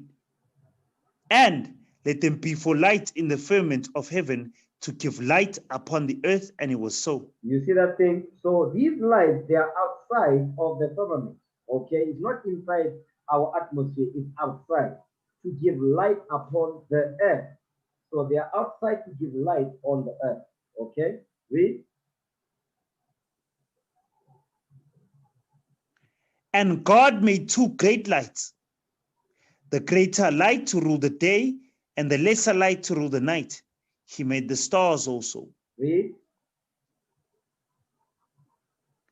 And God set them in the firmament of the heaven to give light upon the earth. So the Most High God set the sun, the moon, and the stars in the firmament of heaven. Okay? Not inside our sky, but outside. Read. And to rule over the day and over the night, and to divide the light from the darkness. And God saw that it was good. Okay, now watch this. Give me 2nd Ezra 6 verse 45. 2nd Ezra 6 verse 45. Remember, this is the 4th day. Now, these great lights that are being created, you understand? The greater light to rule the day, the lesser light to rule the night. And he also made the stars. Okay? 2nd Ezra chapter 6 verse 45. Read that. Second book of Ezra, chapter 6, verse 45. Upon the 4th day, thou commandest that the sun should shine, and the moon give a light, and the stars should be in order. Now watch this. Notice something here. Go back to Genesis 1 verse 14. Watch this thing. The book of Genesis, chapter 1, verse 14. And God said, let there be light in the firmament of heaven, to divide the day from the night, and let them be for signs, and for seasons, and for days and years. Now read verse 16. And God made two great lights, the greater light to rule the day and the lesser light to rule the night. He made the stars also. So he doesn't tell you the greater light to rule the day and the lesser light to rule the night. He doesn't tell you what they are. He doesn't give you the names of them. He doesn't give you the names of those ordinances. Go back to 2nd Ezra now 6, verse 45. Ezra is going to give you the names of those lights. Okay? 2nd Ezra 6, verse 45. Read that. Second book of Ezra, chapter 6, verse 45. Upon the 4th day, thou commandest that the sun should shine. The what? And that the sun should shine. The sun should shine, the greater light to rule the day. Read on. And the moon give a light. The lesser light to rule the night. Read. And the stars should be in order. And he made the stars also. Read on. Verse 46.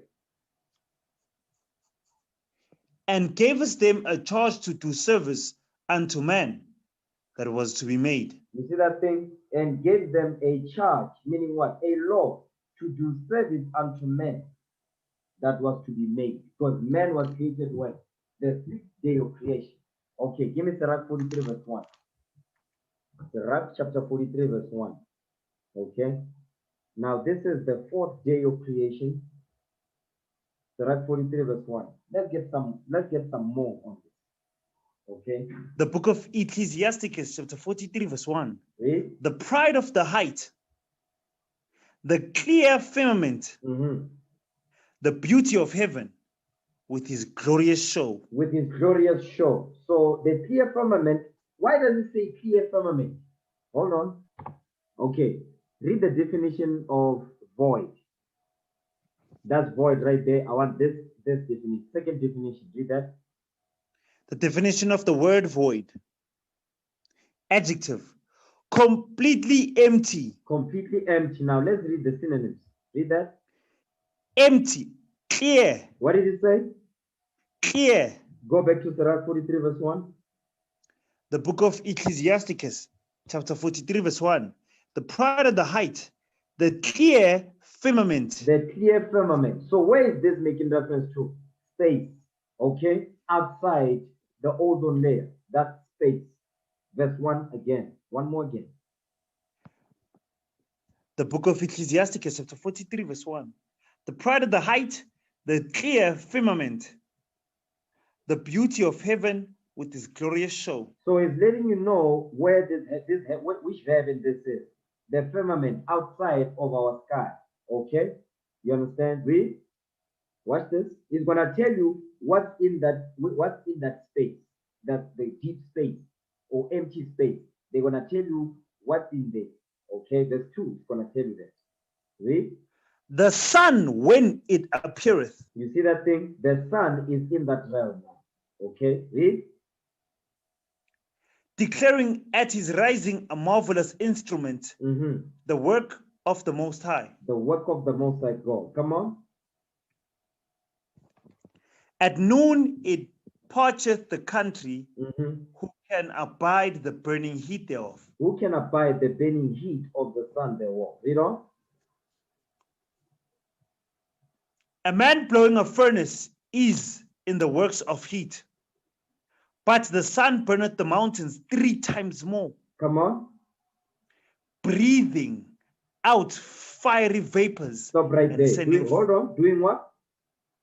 breathing out fiery vapors. Those fiery vapors, they also goes into what? The sunbeams. You understand? The ultraviolet radiation that comes from the sun. And which element protects us? The ozone layer protects us from these fiery beams. The ozone layer protects us from that thing. Because the ozone layer has a spirit to be able to filter out the sun rays that we're supposed to receive, to benefit from, and those that are not good for us. You understand? Read that again. Verse 4. The book of Ecclesiasticus, chapter 43, verse 4. A man blowing a furnace is in works of heat, but the sun burneth the mountains 3 times more, breathing out fiery vapors. Read. And sending forth bright beams. Sending forth bright beams. Come on. It dimmeth the eyes. How do you think the white man knows how to create sunglasses that can prevent your eyes from catching UV light? How do they know that? They are getting it right here. It says, breathing out fiery vapors and sending forth bright beams, it dimmeth the eye. It dimmeth the eye. That's why when you buy sunglasses, you see there's a UV sticker on it. UV, ultraviolet radiation. You understand? Come on, verse 5.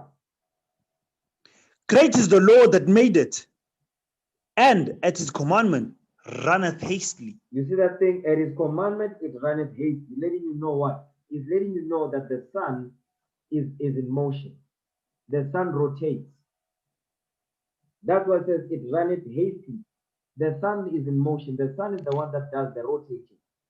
The earth remains still, the sun does the rotating, not the other way around. Because today they say the earth rotates around the sun. That's not biblical.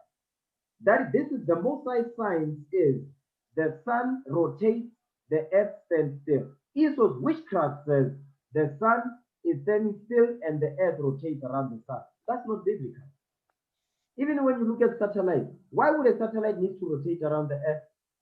I get if the earth is rotating, why would the satellite need to be rotating? Why would you need to do that? Because they know, but they are pushing garbage out. Read verse 5, verse 4 again. The book of Ecclesiasticus, chapter 43, verse 5. Great is the Lord that made it, and his commandment, at his commandment runneth hastily. Read. He made the moon also to serve in her season, for a declaration of times and a sign of the world. A sign of the world, meaning what? Because the moon, it helps us to be able to do what? To understand their feasts in their season.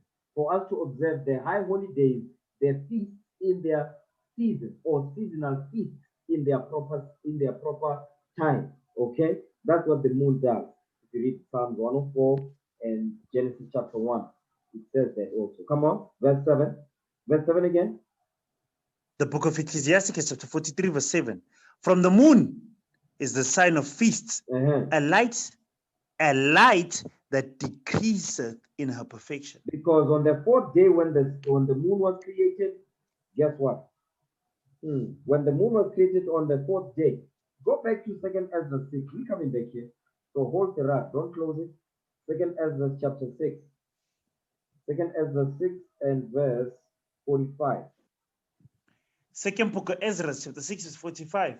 Upon the 4th day, thou commandest that the sun should shine, and the moon give her light. And the what?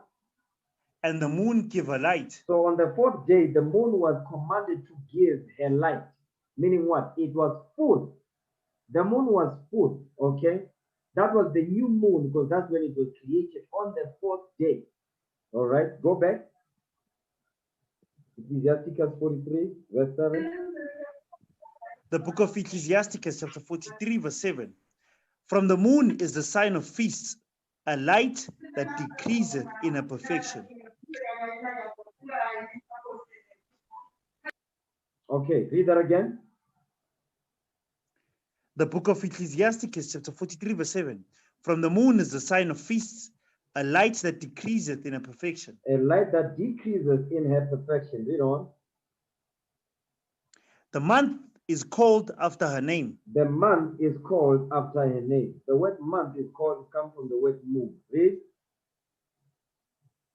The month is called after her name, increasing wonderfully in her changing. Because the moon starts off as full. On the fourth day it was full. Then it decreases. Then it increases. Read on. Increasing wonderfully in her changing, being an instrument of the armies above. Read.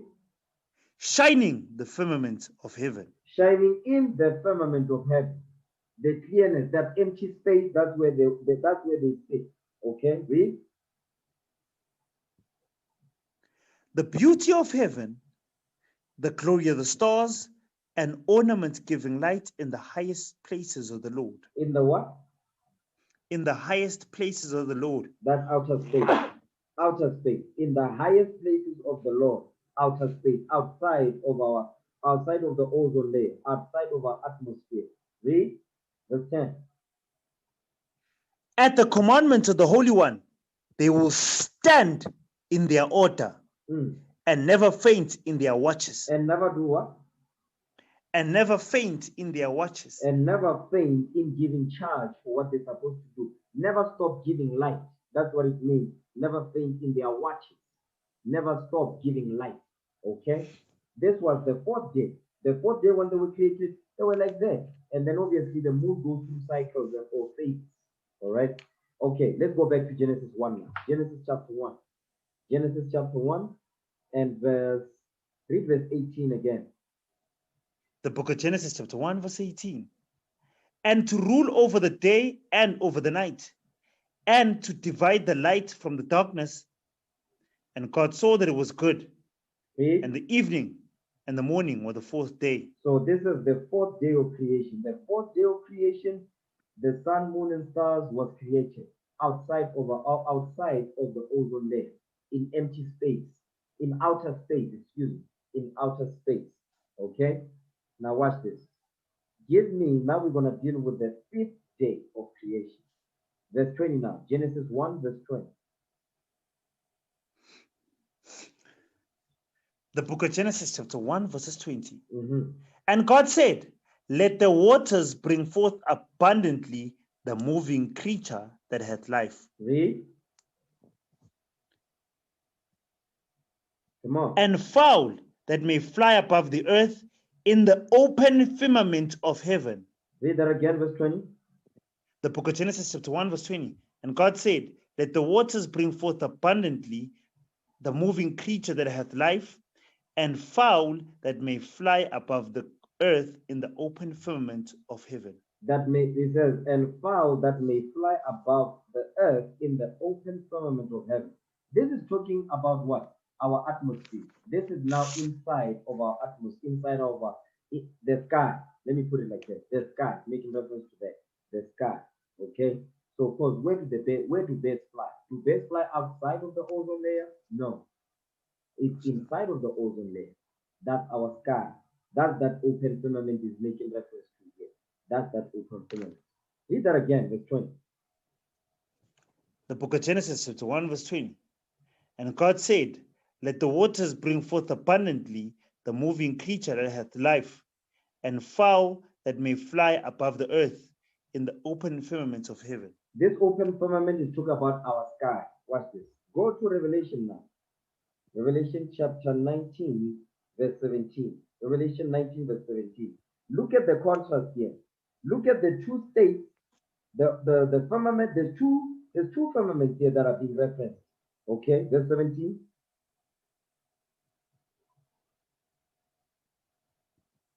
The book of Revelations, chapter 19, verse 17. Chapter 19, verse 17.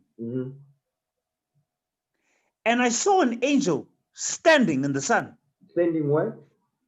In the sun. So the angel was standing in the sun. So where's the sun? Is it in our atmosphere? No. No, sir. So now imagine. Now, let's say that I'm going back to Christianity now because I hate that thing. So they say the angel slept with Mary. So the angel that is able to stand next to the sun can sleep with a woman? Are you kidding? Read that part again, verse 17. The book of Revelations, chapter 19, verse 17. And I saw an angel standing in the sun. The angel was standing in the sun. Where's the sun? That's in outer space now. Okay? That's that firmament. The waters above the firmament. That's where the sun is. That was created on the fourth day. Read. And he cried with a loud voice, saying to all the fowls that fly in the midst of heaven. The fowls that fly in the midst of heaven. Where is that? In our atmosphere, inside our atmosphere, under the ozone layer, our sky. That's what this is. So there's two states here. There's one outside of the ozone layer, which is outer space. Then you've got inside the firmament, which is our sky. That's where the birds of the earth, the birds of the sky fly. You understand? The fowls of the earth. Okay? Go back to Genesis 1. Genesis chapter 1. Genesis chapter 1, verse 20. The book of Genesis, chapter 1, verse 20. And God said, let the waters bring forth abundantly the moving creature that hath life, and fowl that may fly above the earth in the open firmament of heaven. So now I'm going to ask a question. In verse 20, when it says, let the waters bring forth abundantly the moving creature that hath life, what part of the earth is this?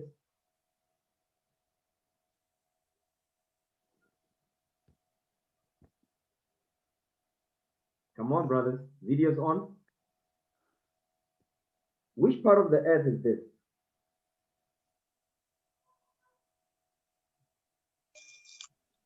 Monday. So this is the land.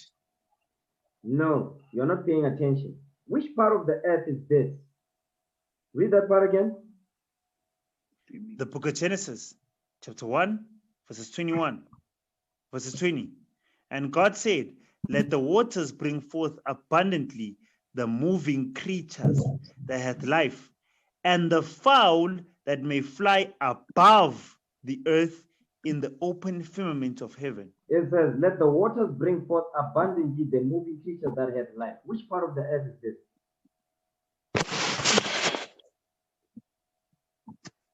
The waters, sir. Yeah, but which part? How much? What's the percentage? The sixth part. You are guessing. Oh, the you are sixth wrong. part. You are guessing. You are guessing. Don't be guessing. Blessing. Yes, I was about to say the sixth part. The sixth part. No. Kanda.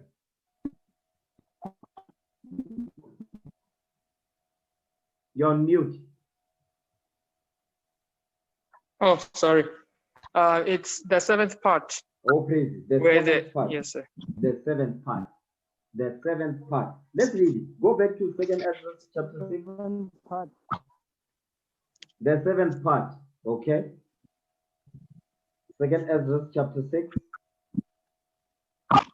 Verse 42. Read that. Second book of Ezra, chapter 6, verse 42. Upon the third day, thou didst command that the waters should be gathered in the seventh part of the earth. In the what? In the seventh part of the earth. In the seventh part of the earth. The seventh part. That's where the waters are gathered. The seventh part. Okay? Okay. You can turn off the video now. Genesis chapter 1, verse 20 again. The book of Genesis, chapter 1, verse 20.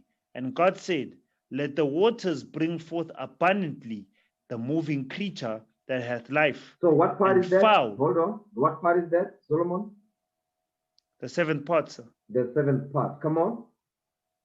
And fowl that may fly above the earth in the open firmament of heaven. That's our sky. Read on. Verse 21. And God created great whales and every living creature that moveth, which the waters brought forth abundantly after their kind, and every winged fowl after his kind. And God saw that it was good. So now, at this point, this is the 5th day now. The 5th day, the waters will bring forth abundantly the moving creatures, okay, sea life, the great whales, you understand? And every living creature that moveth, which the waters brought forth abundantly after their kind, meaning different species of different kinds of sea life, all right? Then it says, and the waters which brought forth abundantly after their kind, and every winged fowl, that's the birds now, after his kind, and God saw that it was good. So the bird was created, the great whale was created to be in the waters. All right, watch this. Verse 22 now, come on. And God blessed them, saying, Be fruitful and multiply, and fill the waters in the seas, and let fowl multiply in the earth. And let fowls multiply in the earth. Now, give me 2nd Ezra, chapter 6 now. 2nd Ezra, chapter 6, verse 47. 2nd Book of Ezra, chapter 6, verse 47. Upon the 5th day, thou saidest unto the 7th part, The what part? with the waters unto the 7th part. Unto the 7th part. The 7th part, that's the water. Read. Unto the 7th part, where the waters were gathered, that it should bring forth living creatures, Read. fowls, and fishes. Come on. So it came to pass. So fowls, fishes, you understand? Read on, verse 48. For the dumb water and without life brought forth living things at the commandment of God, that all people might praise thy wonderful works. But that all people might praise thy wondrous works. So now you see when it says, for the dumb water and without life. Without life. What was that life? The sea life that the Lord created in the water. That is the life that is making the water. And without life. Without the sea life in verse 47. Okay? Read verse 48 again. 2nd Book of Ezra, chapter 6, verse 48. For the dumb water and without life brought forth living things at the commandment of God. Read. That all people might praise thy wondrous works. Because on the 6th day, that's when the Lord will create so they can praise his wondrous works. Okay? Come on. Then didst thou ordain 2 living creatures. Come on. The one thou callest Enoch, and the other Leviathan. So now on the 5th day, there was two creatures outside of the fowls and the fishes that was created. There was 2 living creatures that the Lord created. So let me say that again in case somebody gets confused. It doesn't mean that on the 5th day, these are the 2 creatures that was created. No, we've already read of the variety of creatures that was created. Now he's making a point that over and above that, there was 2 creatures that was created. The names of them is Enoch and Leviathan. Read on, verse 50. And did separate the one from the other. For the 7th part, namely, where the water are gathered together, might not hold them both. So now, read verse 50 again. 2nd Book of Ezra, chapter 6, verse 50. And did separate the one from the other. For the 7th part, namely, where the water was gathered together, might not hold them both. So now, the 7th part, which is the waters, one creature is going to be put in the waters, okay? Because 2 of them cannot exist on the same territory. So now the Lord the Lord has created 2 separate locations for these 2 distinct animals to exist because they cannot exist on the same territory. Read. Unto Enoch thou gavest 1 part, which was dried up the 3rd day. Which was what? Dried up the 3rd day. Which was dried up the 3rd day. Which was dried up the 3rd day. Go back to 2nd Ezra 6:42. 2nd Book of Ezra, chapter 6, verse 42. Upon the 3rd day, thou did command that the waters should be gathered in the 7th part of the earth, 6 parts has thou dried up. And you see Kept that 6 parts has thou dried up and kept them. Go back to 2nd Ezra 6, verse 50 again. No, verse 51. Second book of Ezra, chapter 6, verse 51. Mhm. And to Enoch thou gavest 1 part, which was dried up the 3rd day, that he should dwell in the same part wherein are 1,000 hills. So now Enoch will be in the 3rd part, which is the dry land. You understand? It says wherein are 1,000 hills.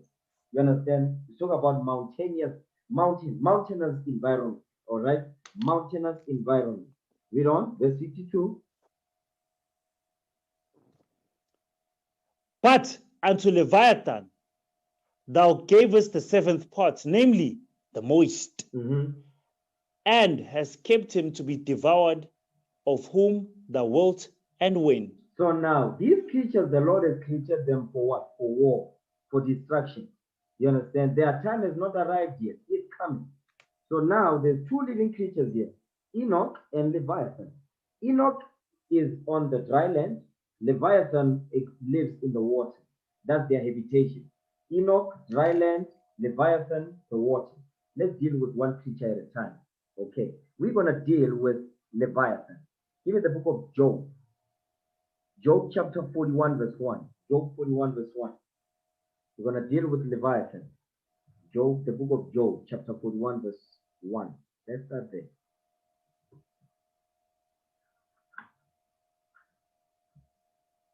Come on.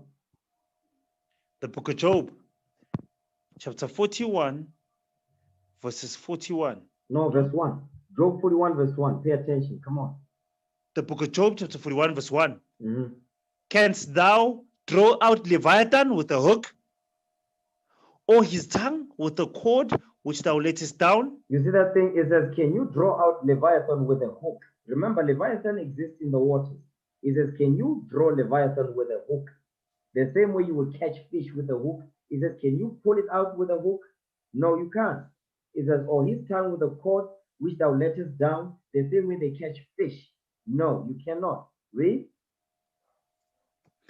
Canst thou put a hook into his nose, or bore his jaw through with a thorn? He says, can you do that? It says, can thou put a hook into his nose? Can you put a hook into the nose of Leviathan?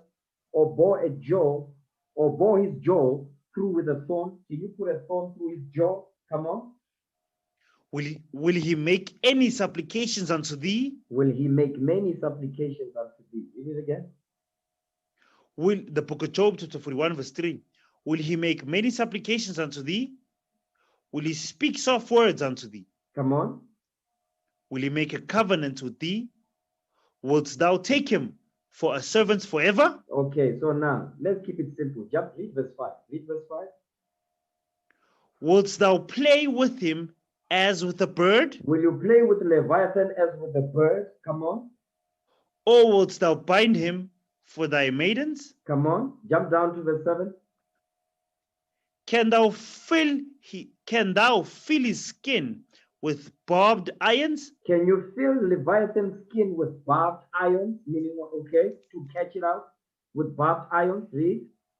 And his head with fish spears? Can you do that to Leviathan? Jump down to verse 11. Who had prevented me? Actually, you know what? I'm sorry. Read verse 10. The book of Job, chapter 41, verse 10. Mhm. None is so fierce that dare stir him up. Who then is able to stand before me? Who can stand before Leviathan? Who can stand before Leviathan? He's asking. Read on. Who had prevented me that I should repay him? Whatsoever is under the whole heaven is mine. Is of the Lord. All right, read on. I will not conceal his parts, nor his power, nor his comely proportion. Watch this. Come on.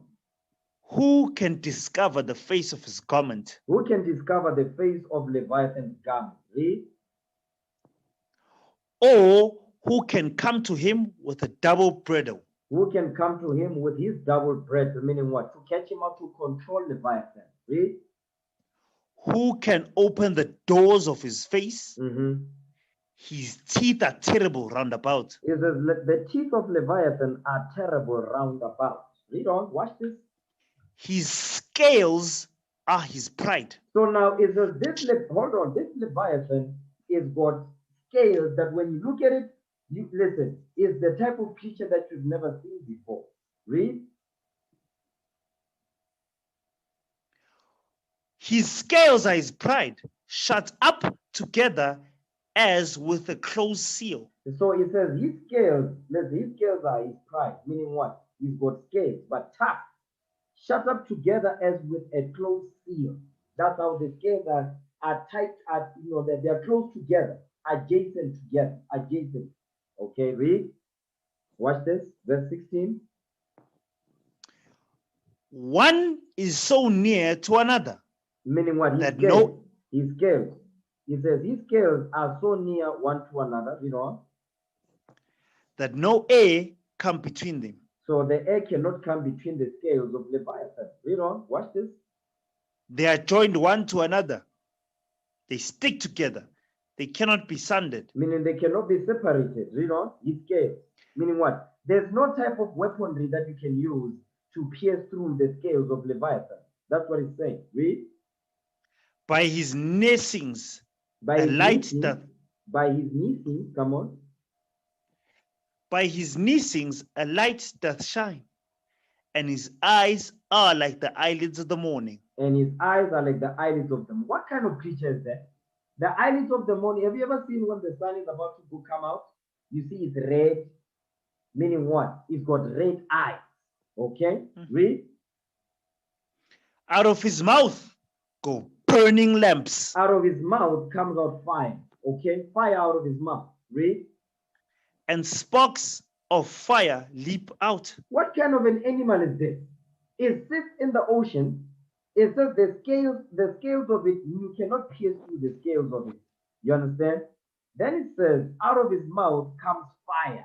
The sparks of fire out of his mouth. Read. Verse 20. Out of his nostrils goeth smoke, Smoke comes out of his nose. Read. as out of a seething pot or cauldron. So a seething pot, meaning a boiling pot. Okay, that's how hot the smoke is. Read. His breath kindleth coals, Because guys, and guess what? Because fire comes out of his mouth. Read. and a flame goeth out of his mouth. A flame. What kind of animal is that? What kind of an animal actually puts fire out of his mouth? And where did the Lord put it on the fifth day? In the ocean. Read. In his neck remaineth strength, Because the neck of it is very strong. That's why you can't pierce it. That type of animal that is being described here. Listen. Read on. and sorrow is turned into joy before him. You see that thing, sorrow, meaning what? When the Leviathan sees destruction, that makes Leviathan happy. Think about that thing. What type of creature is that? Read. The flakes of his flesh are joined together. The flakes of his flesh are joined together. Read on. They are firm in themselves. They cannot be moved. Very strong. Read on. Watch this. His heart is as firm as a stone. So his heart is as firm as a stone. Meaning what? Have you ever seen a stone? The Leviathan has got a heart as firm as a stone. Read. As hard as a piece of the nether millstone. Have you ever seen a millstone? The one that we used to use back in the day to grind meal and all of that, parch corn and so forth. That huge round stone. Read. When he raiseth up himself, the mighty are afraid. The mighty are afraid when the Leviathan stands up. Read. By reason of breakings, they purify themselves. Come on, watch this.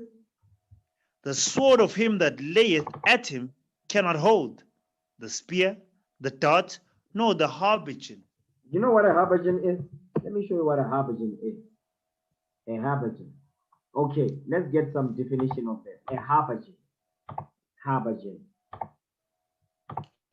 Okay, read that. Habergen. Habergen, Mhm. a sleeveless coat. Oh, Read it. Habergen, a sleeveless coat of mail or scale armor. You see that thing? Have you ever seen men that will go to war when they fight with swords and all of that? They were chain mail.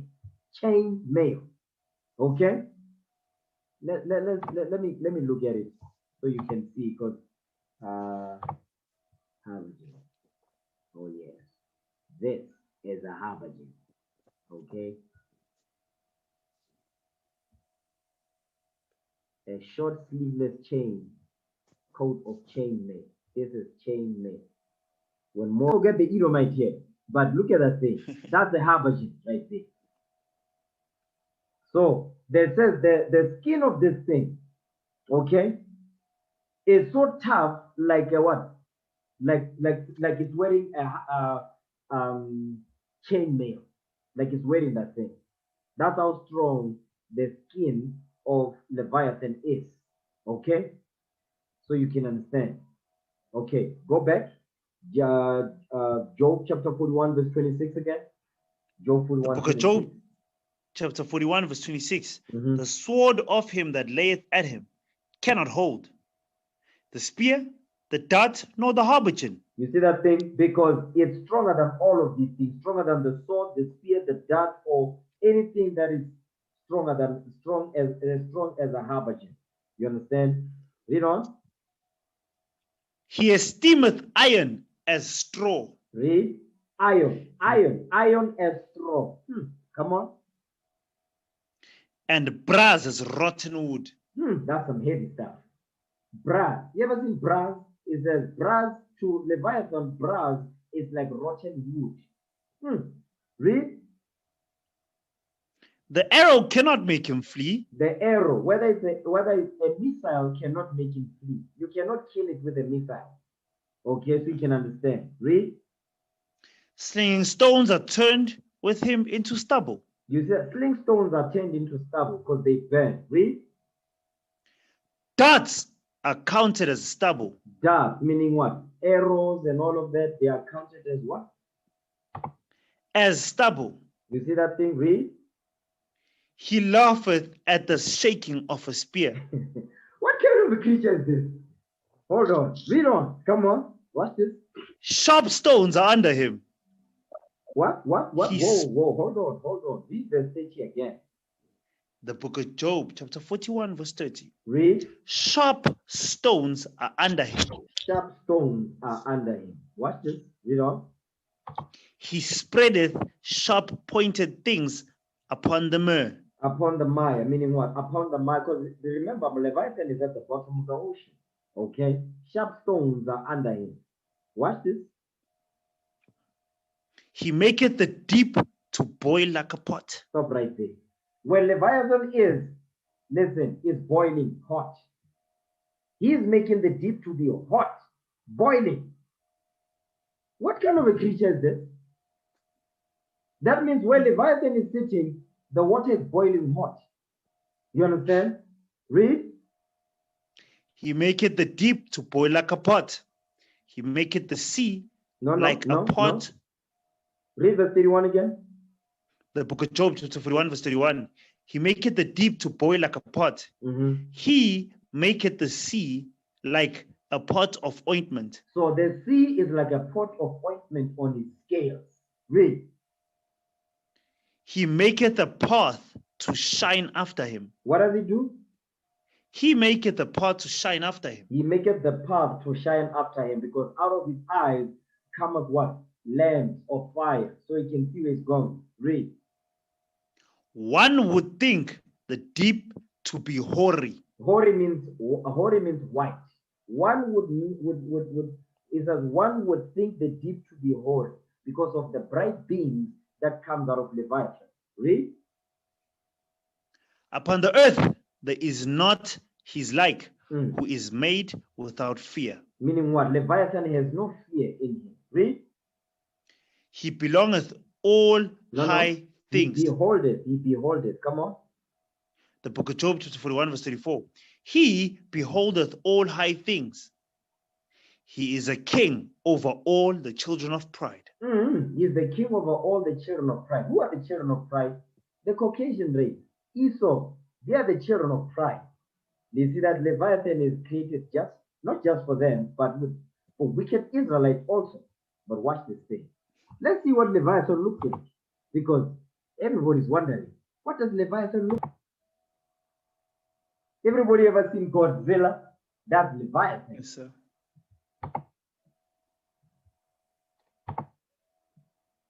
Can anybody see this thing? Yes, sir. Okay, all praise.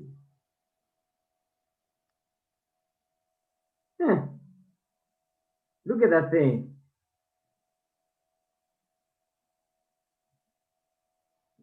That's the foot of it.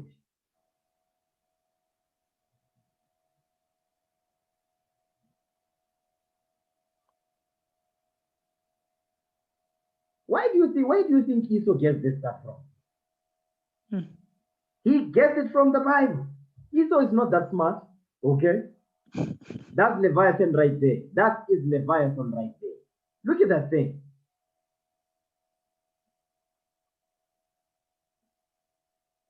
That is Leviathan, okay?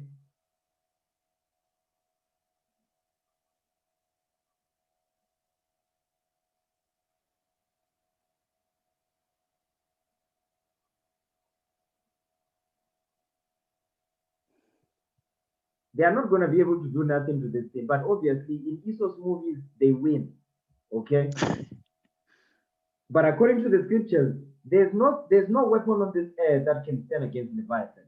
It don't exist. Look at that thing.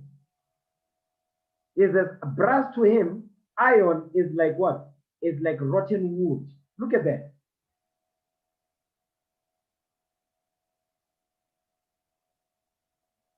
That's Leviathan.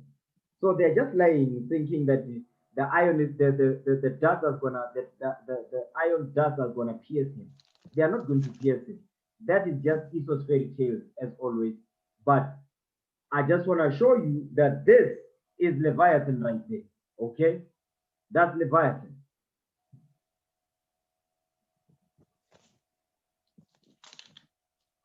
It's Okay, so go back to Second Ezra now. Second Ezra chapter 6. Now that we've seen what Leviathan looks like, we're gonna deal with Enoch. Second Ezra 6 verse 49. These creatures were created on the 5th day. Okay, the 5th day. Second Ezra 6 verse 49. Read that thing. Second book of Ezra, chapter 6, verse 49. Mhm.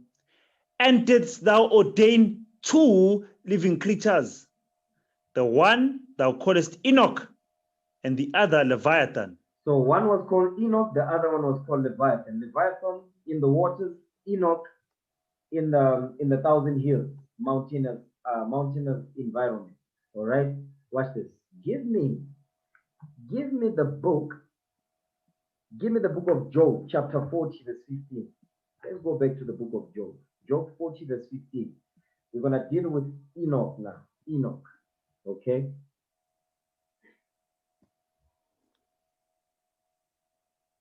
Actually, you know what? Now I'll show it later. Okay.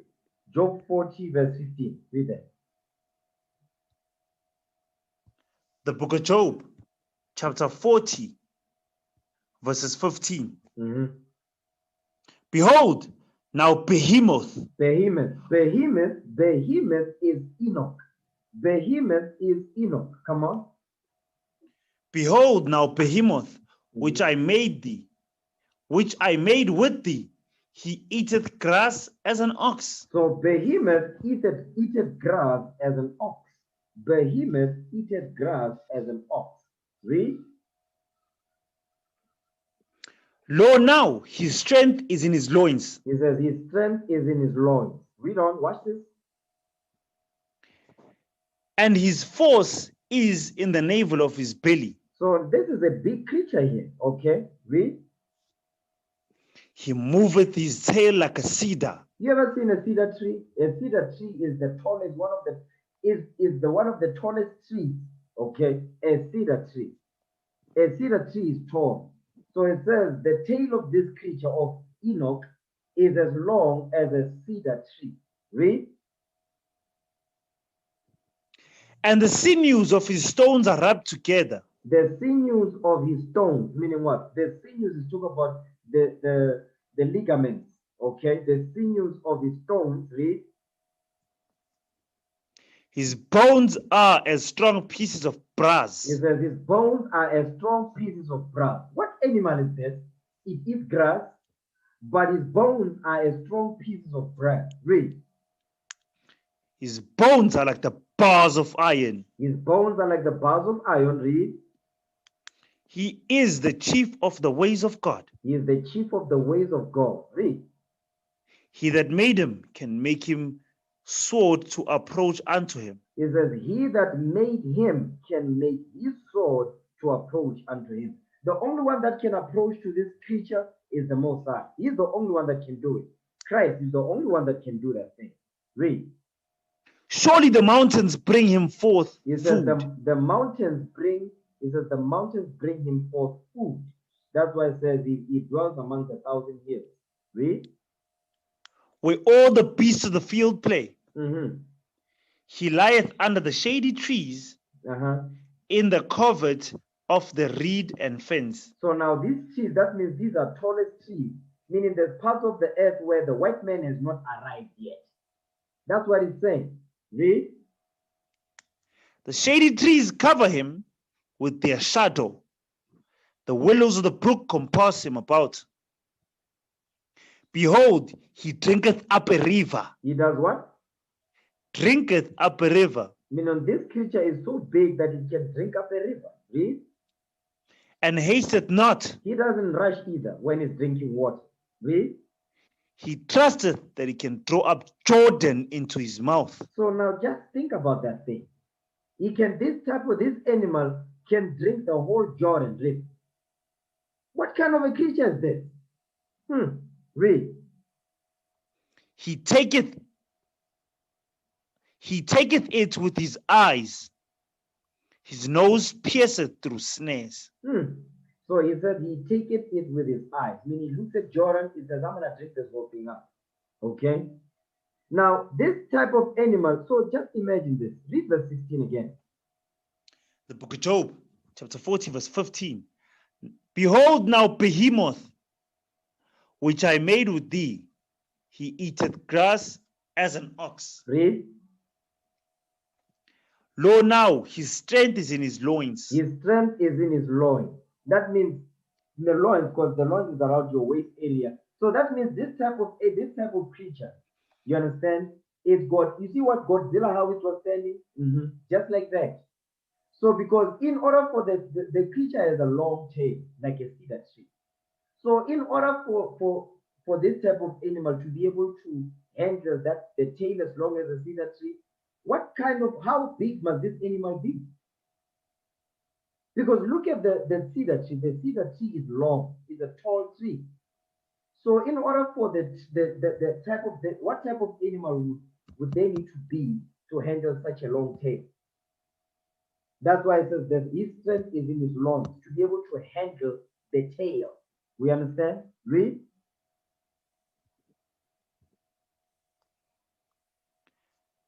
And come on. lo now, his strength is in his loins, and his force is in the navel of his belly. It says, and his force is in the navel of his belly. Meaning what? His belly. You see where the belly area is? So look at the way Enoch, not Enoch, but Leviathan is. The belly. You see that belly, what it looks like? Because in order for him to be able to drink up Jordan, what type of belly would he need to have? The sinews, the muscles. What type of muscles is those? Okay, read. And he moveth his tail like a cedar. The sinews of his stones are wrapped together. The sinews of his stones are wrapped together. Watch this, verse 18.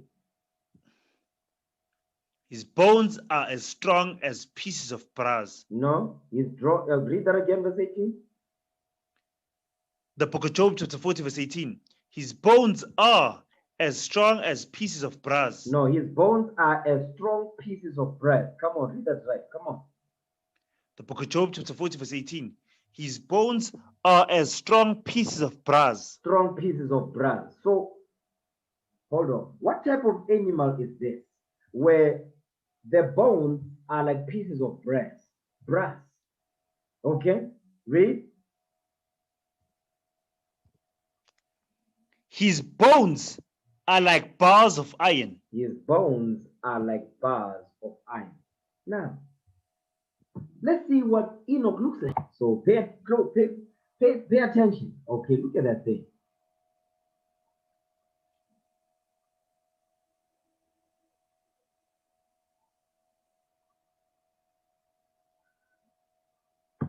Could you look at those ones at the back?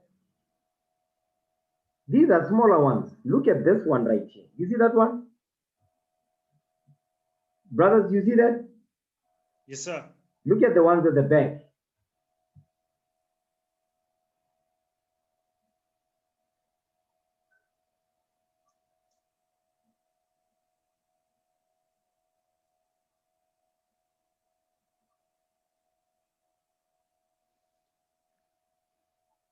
Look at the tail of that thing. This is just a poor man's version of the rendering of Enoch. Okay?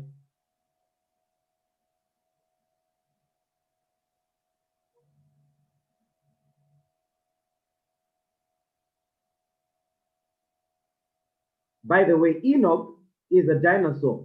Where do you think these white people get this stuff from? They say dinosaurs. Where do you think they get this stuff from?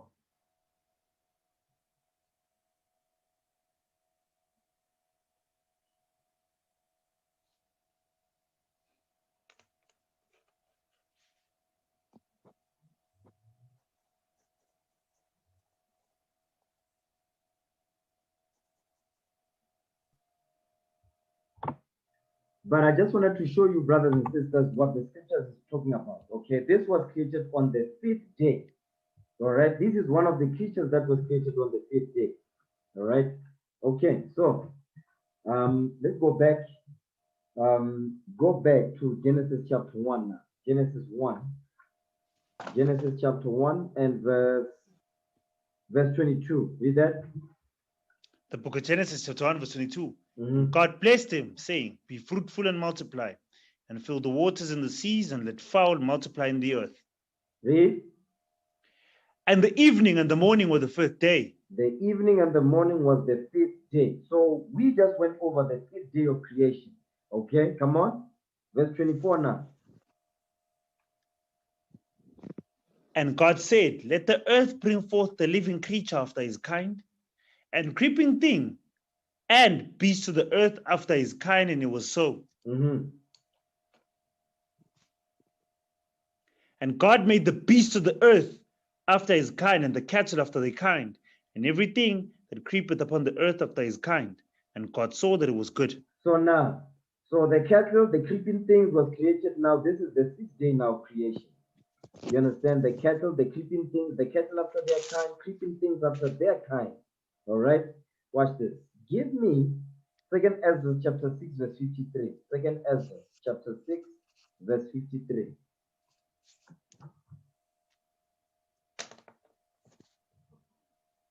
Second book of Ezra, chapter 6, verses 53. Read. Upon the 6th day, thou gavest commandment unto the earth, that before thee it should bring forth beasts, cattle, and creeping things. You see that thing? Beast, cattle, and creeping things. Go back to Genesis 1, verse 25, verse 24 and 25 together. The book of Genesis, chapter 1, verses 24. Mhm. And God said, let the earth bring forth the living creature after his kind, cattle and creeping thing, and beast of the earth after his kind, and it was so. Read. And God made the beasts of the earth after his kind, and cattle after their kind, and everything that creepeth upon the earth after his kind. And God saw that it was good. Now watch this. Verse 26 now. Come on. And God said, let us make man in our image, after our likeness, and let them have dominion over the fish of the sea, over the fowl of the air, and over the cattle, and over all the earth, and over every creeping thing that creepeth upon the earth. So now read verse 26 one more again. The book of Genesis, chapter 1, verse 26. And God said, let us make man in our image, after our likeness, Mhm. and let them have dominion over the fish of the sea, over the fowl of the air, and over the cattle, and over all the earth, and over every creeping thing that creepeth upon the earth. So now, when it says, and God said, let us make men in our image, let's deal with the us first. Let us make men in our image. Give me the book of Acts, chapter 7, verse 55. Okay? And God said, let us make men in our image. All right? Acts, chapter 7, verse 55. Read that. The book of Acts, chapter 7, verse 55. Mhm. But he, being full of the Holy Ghost, looked up steadfastly into heaven and saw the glory of God and Jesus standing on the right hand of God. So now this is Stephen, okay? He was filled with the Holy Ghost. He saw the glory of God and Jesus standing on the right hand of God. Now that's the us, okay? But we need to deal with the last part of with the other part of that thing. Give me the book of 2nd Ezra chapter 7, verse 1. Because remember, the us is making reference to God, Christ, and the angels. So in Acts chapter 7, verse 55, is going to Christ and the Most High. Now let's deal with the angels. 2nd Ezra chapter 7, verse 1. Because the word God is plural, means powers. Okay? 2nd Ezra 7, verse 1. Watch this. Second book of Ezra, chapter 7, verse 1. Mhm. And when I had made an end of speaking these words, there was sent unto me the angel which had been sent unto me the night before. So now the night afore. Come on, you're assuming stuff here. You are adding stuff. Read verse 1 again. The second book of Ezra, chapter 7, verse 1. And when I had made an end of speaking, and when I had made an end of speaking these words, there was sent unto me the angel which had been sent unto me the nights afore. So now the angel was sent to Ezra. Watch this. Come on. And he said unto me, Up, Ezra, and hear the words that I am come to tell thee. Read. And I said, Speak on, my God. What did he say? Speak on, my God. Read verse 1. Let's see who he's talking to. Verse 1 again. Second book of Ezra, chapter 7, verse 1. And when I had made an end of speaking these words, there was sent unto me the angel which had been sent unto me the nights afore. So now you see what Ezra is saying to the angel is that speak on, my God. Speak on, my God. He's calling the angel God because God means power. Give me that in 1 Corinthians chapter 8, verse 5. 1 Corinthians 8, verse 5. Speak on, my God. 1 Corinthians 8, verse 5. First book of Corinthians, chapter 8, verse 5. Uh-huh. For though there be that are called gods, whether in heaven or in earth, Uh-huh. as there be gods many and lords many. You see that thing? For though they be that are called gods, whether in heaven, so that's where the angels are, or in earth. You understand? So go back to Genesis 1, verse 26. The book of Genesis, chapter 1, verse 26.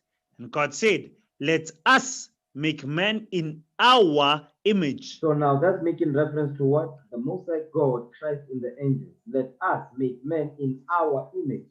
Okay, read. After our likeness, After our likeness, read on. and let them Stop right have there. dominion. So it says, let us make man. Who's this man? The man here in verse 26 is making reference to mankind. Mankind. Verse 26 again, read that slow. Okay? The book of Genesis, chapter 1, verse 26. Uh-huh. And God said, Let us make man Uh-huh. in our image. So man is making reference to mankind. Read. After our likeness, Mm-hmm. and let them Let mankind, let them, come on, have dominion over the fish of the sea, and over the fowl of the air, and over the cattle, and over all the earth, and over every creeping thing that creepeth upon the earth. Read.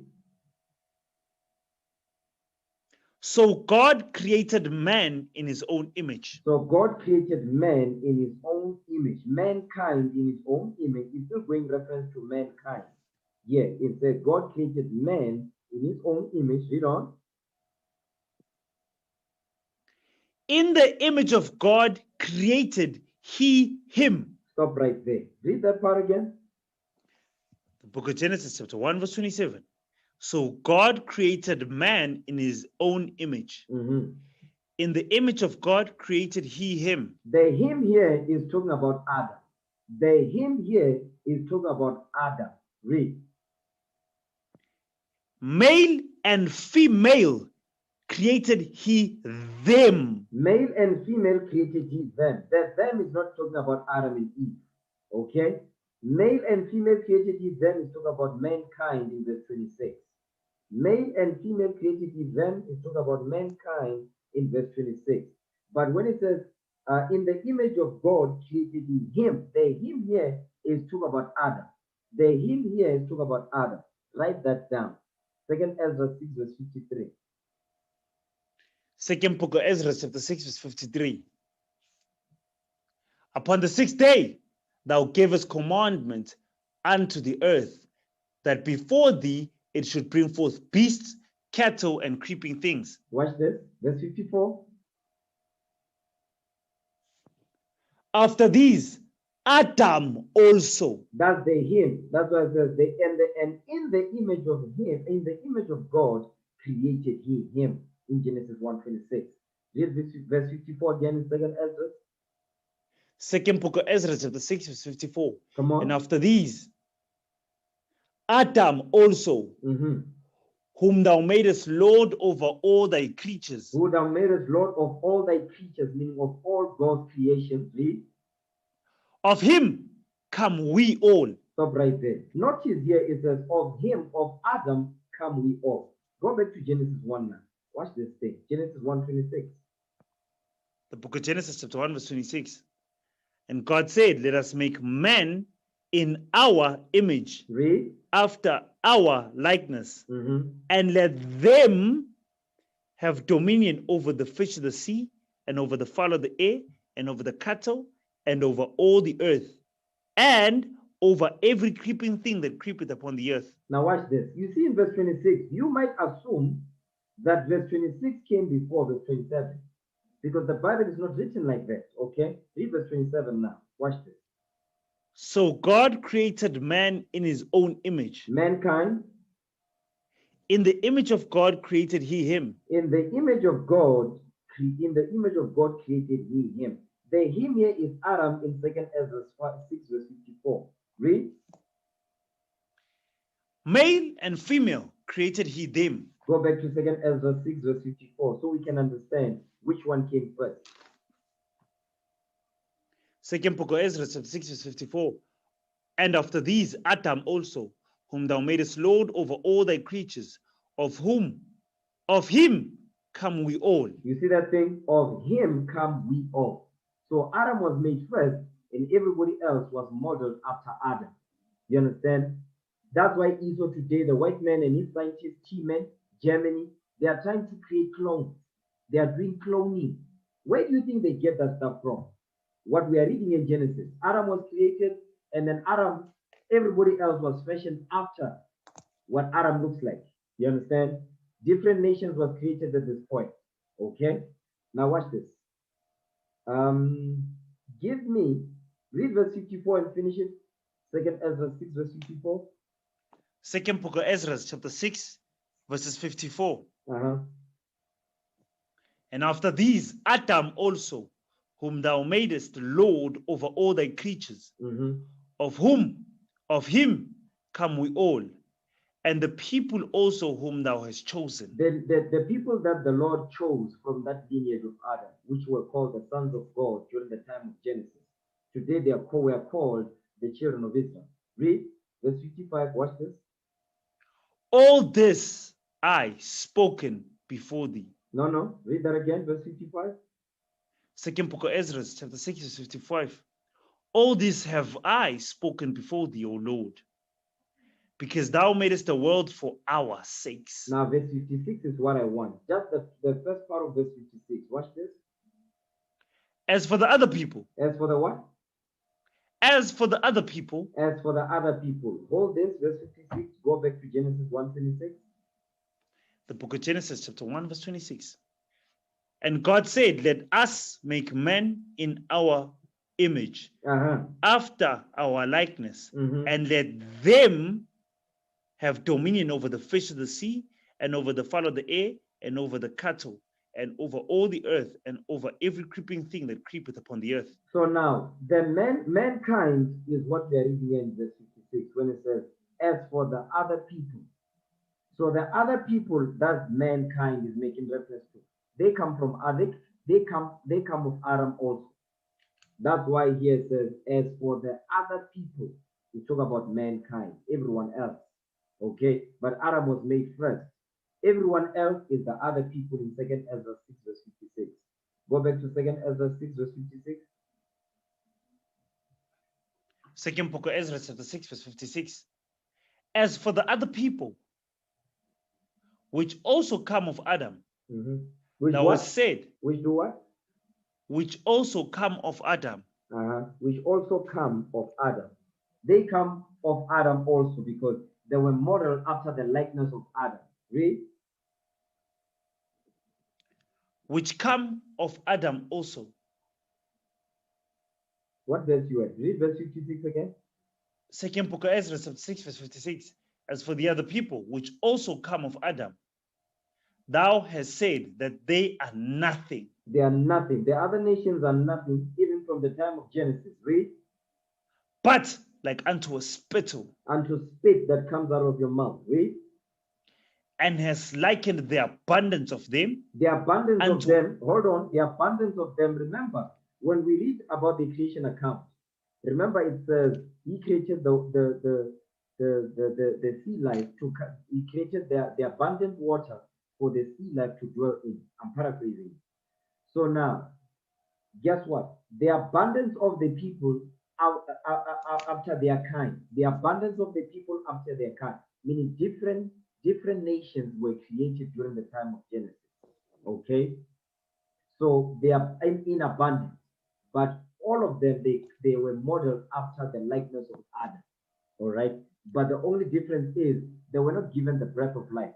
Although they were given some laws, they were given the moral law, the morality, a conscience to be able to know right from wrong. So don't get it twisted. The nations were given the understanding of from right from wrong, morality. They were given that. That's why they are going to be judged. Okay? Go back to second Ezra 6, verse 56 again. Second book of Ezra 6, verse 56. As for the other people, which also come of Adam, thou hast said that they are nothing, but like unto spittle, and has likened the abundance of them unto a drop that falleth from a vessel. Now watch this. Give me Wisdom of Solomon chapter 10, verse 1. Remember, Adam was created first, and then everyone else was modeled after his likeness. Okay? Watch this.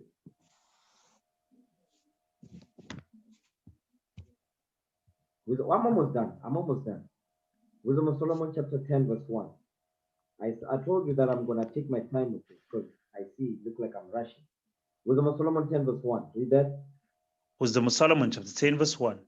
She preserved the first formed father of the world. See that thing? The first formed father of the world. That's Adam. Read. The she is wisdom. Wisdom preserved the first formed father of the world. Read. That was created alone. That was what? Created alone. That was created alone. Adam was created alone. And then everyone else came after that. Read. And brought him out of his fall. Read. And gave him power to rule all things. All things, every creature and everyone. Adam was given that thing. And the direct line of Adam, which is us, we was given the same power. Okay? Give me that in Wisdom of Solomon 7, verse 1 now. Wisdom of Solomon 7 verse 1.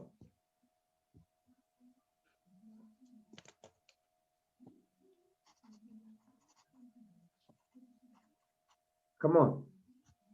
Wisdom of Solomon, chapter 7, verse 1. Mhm.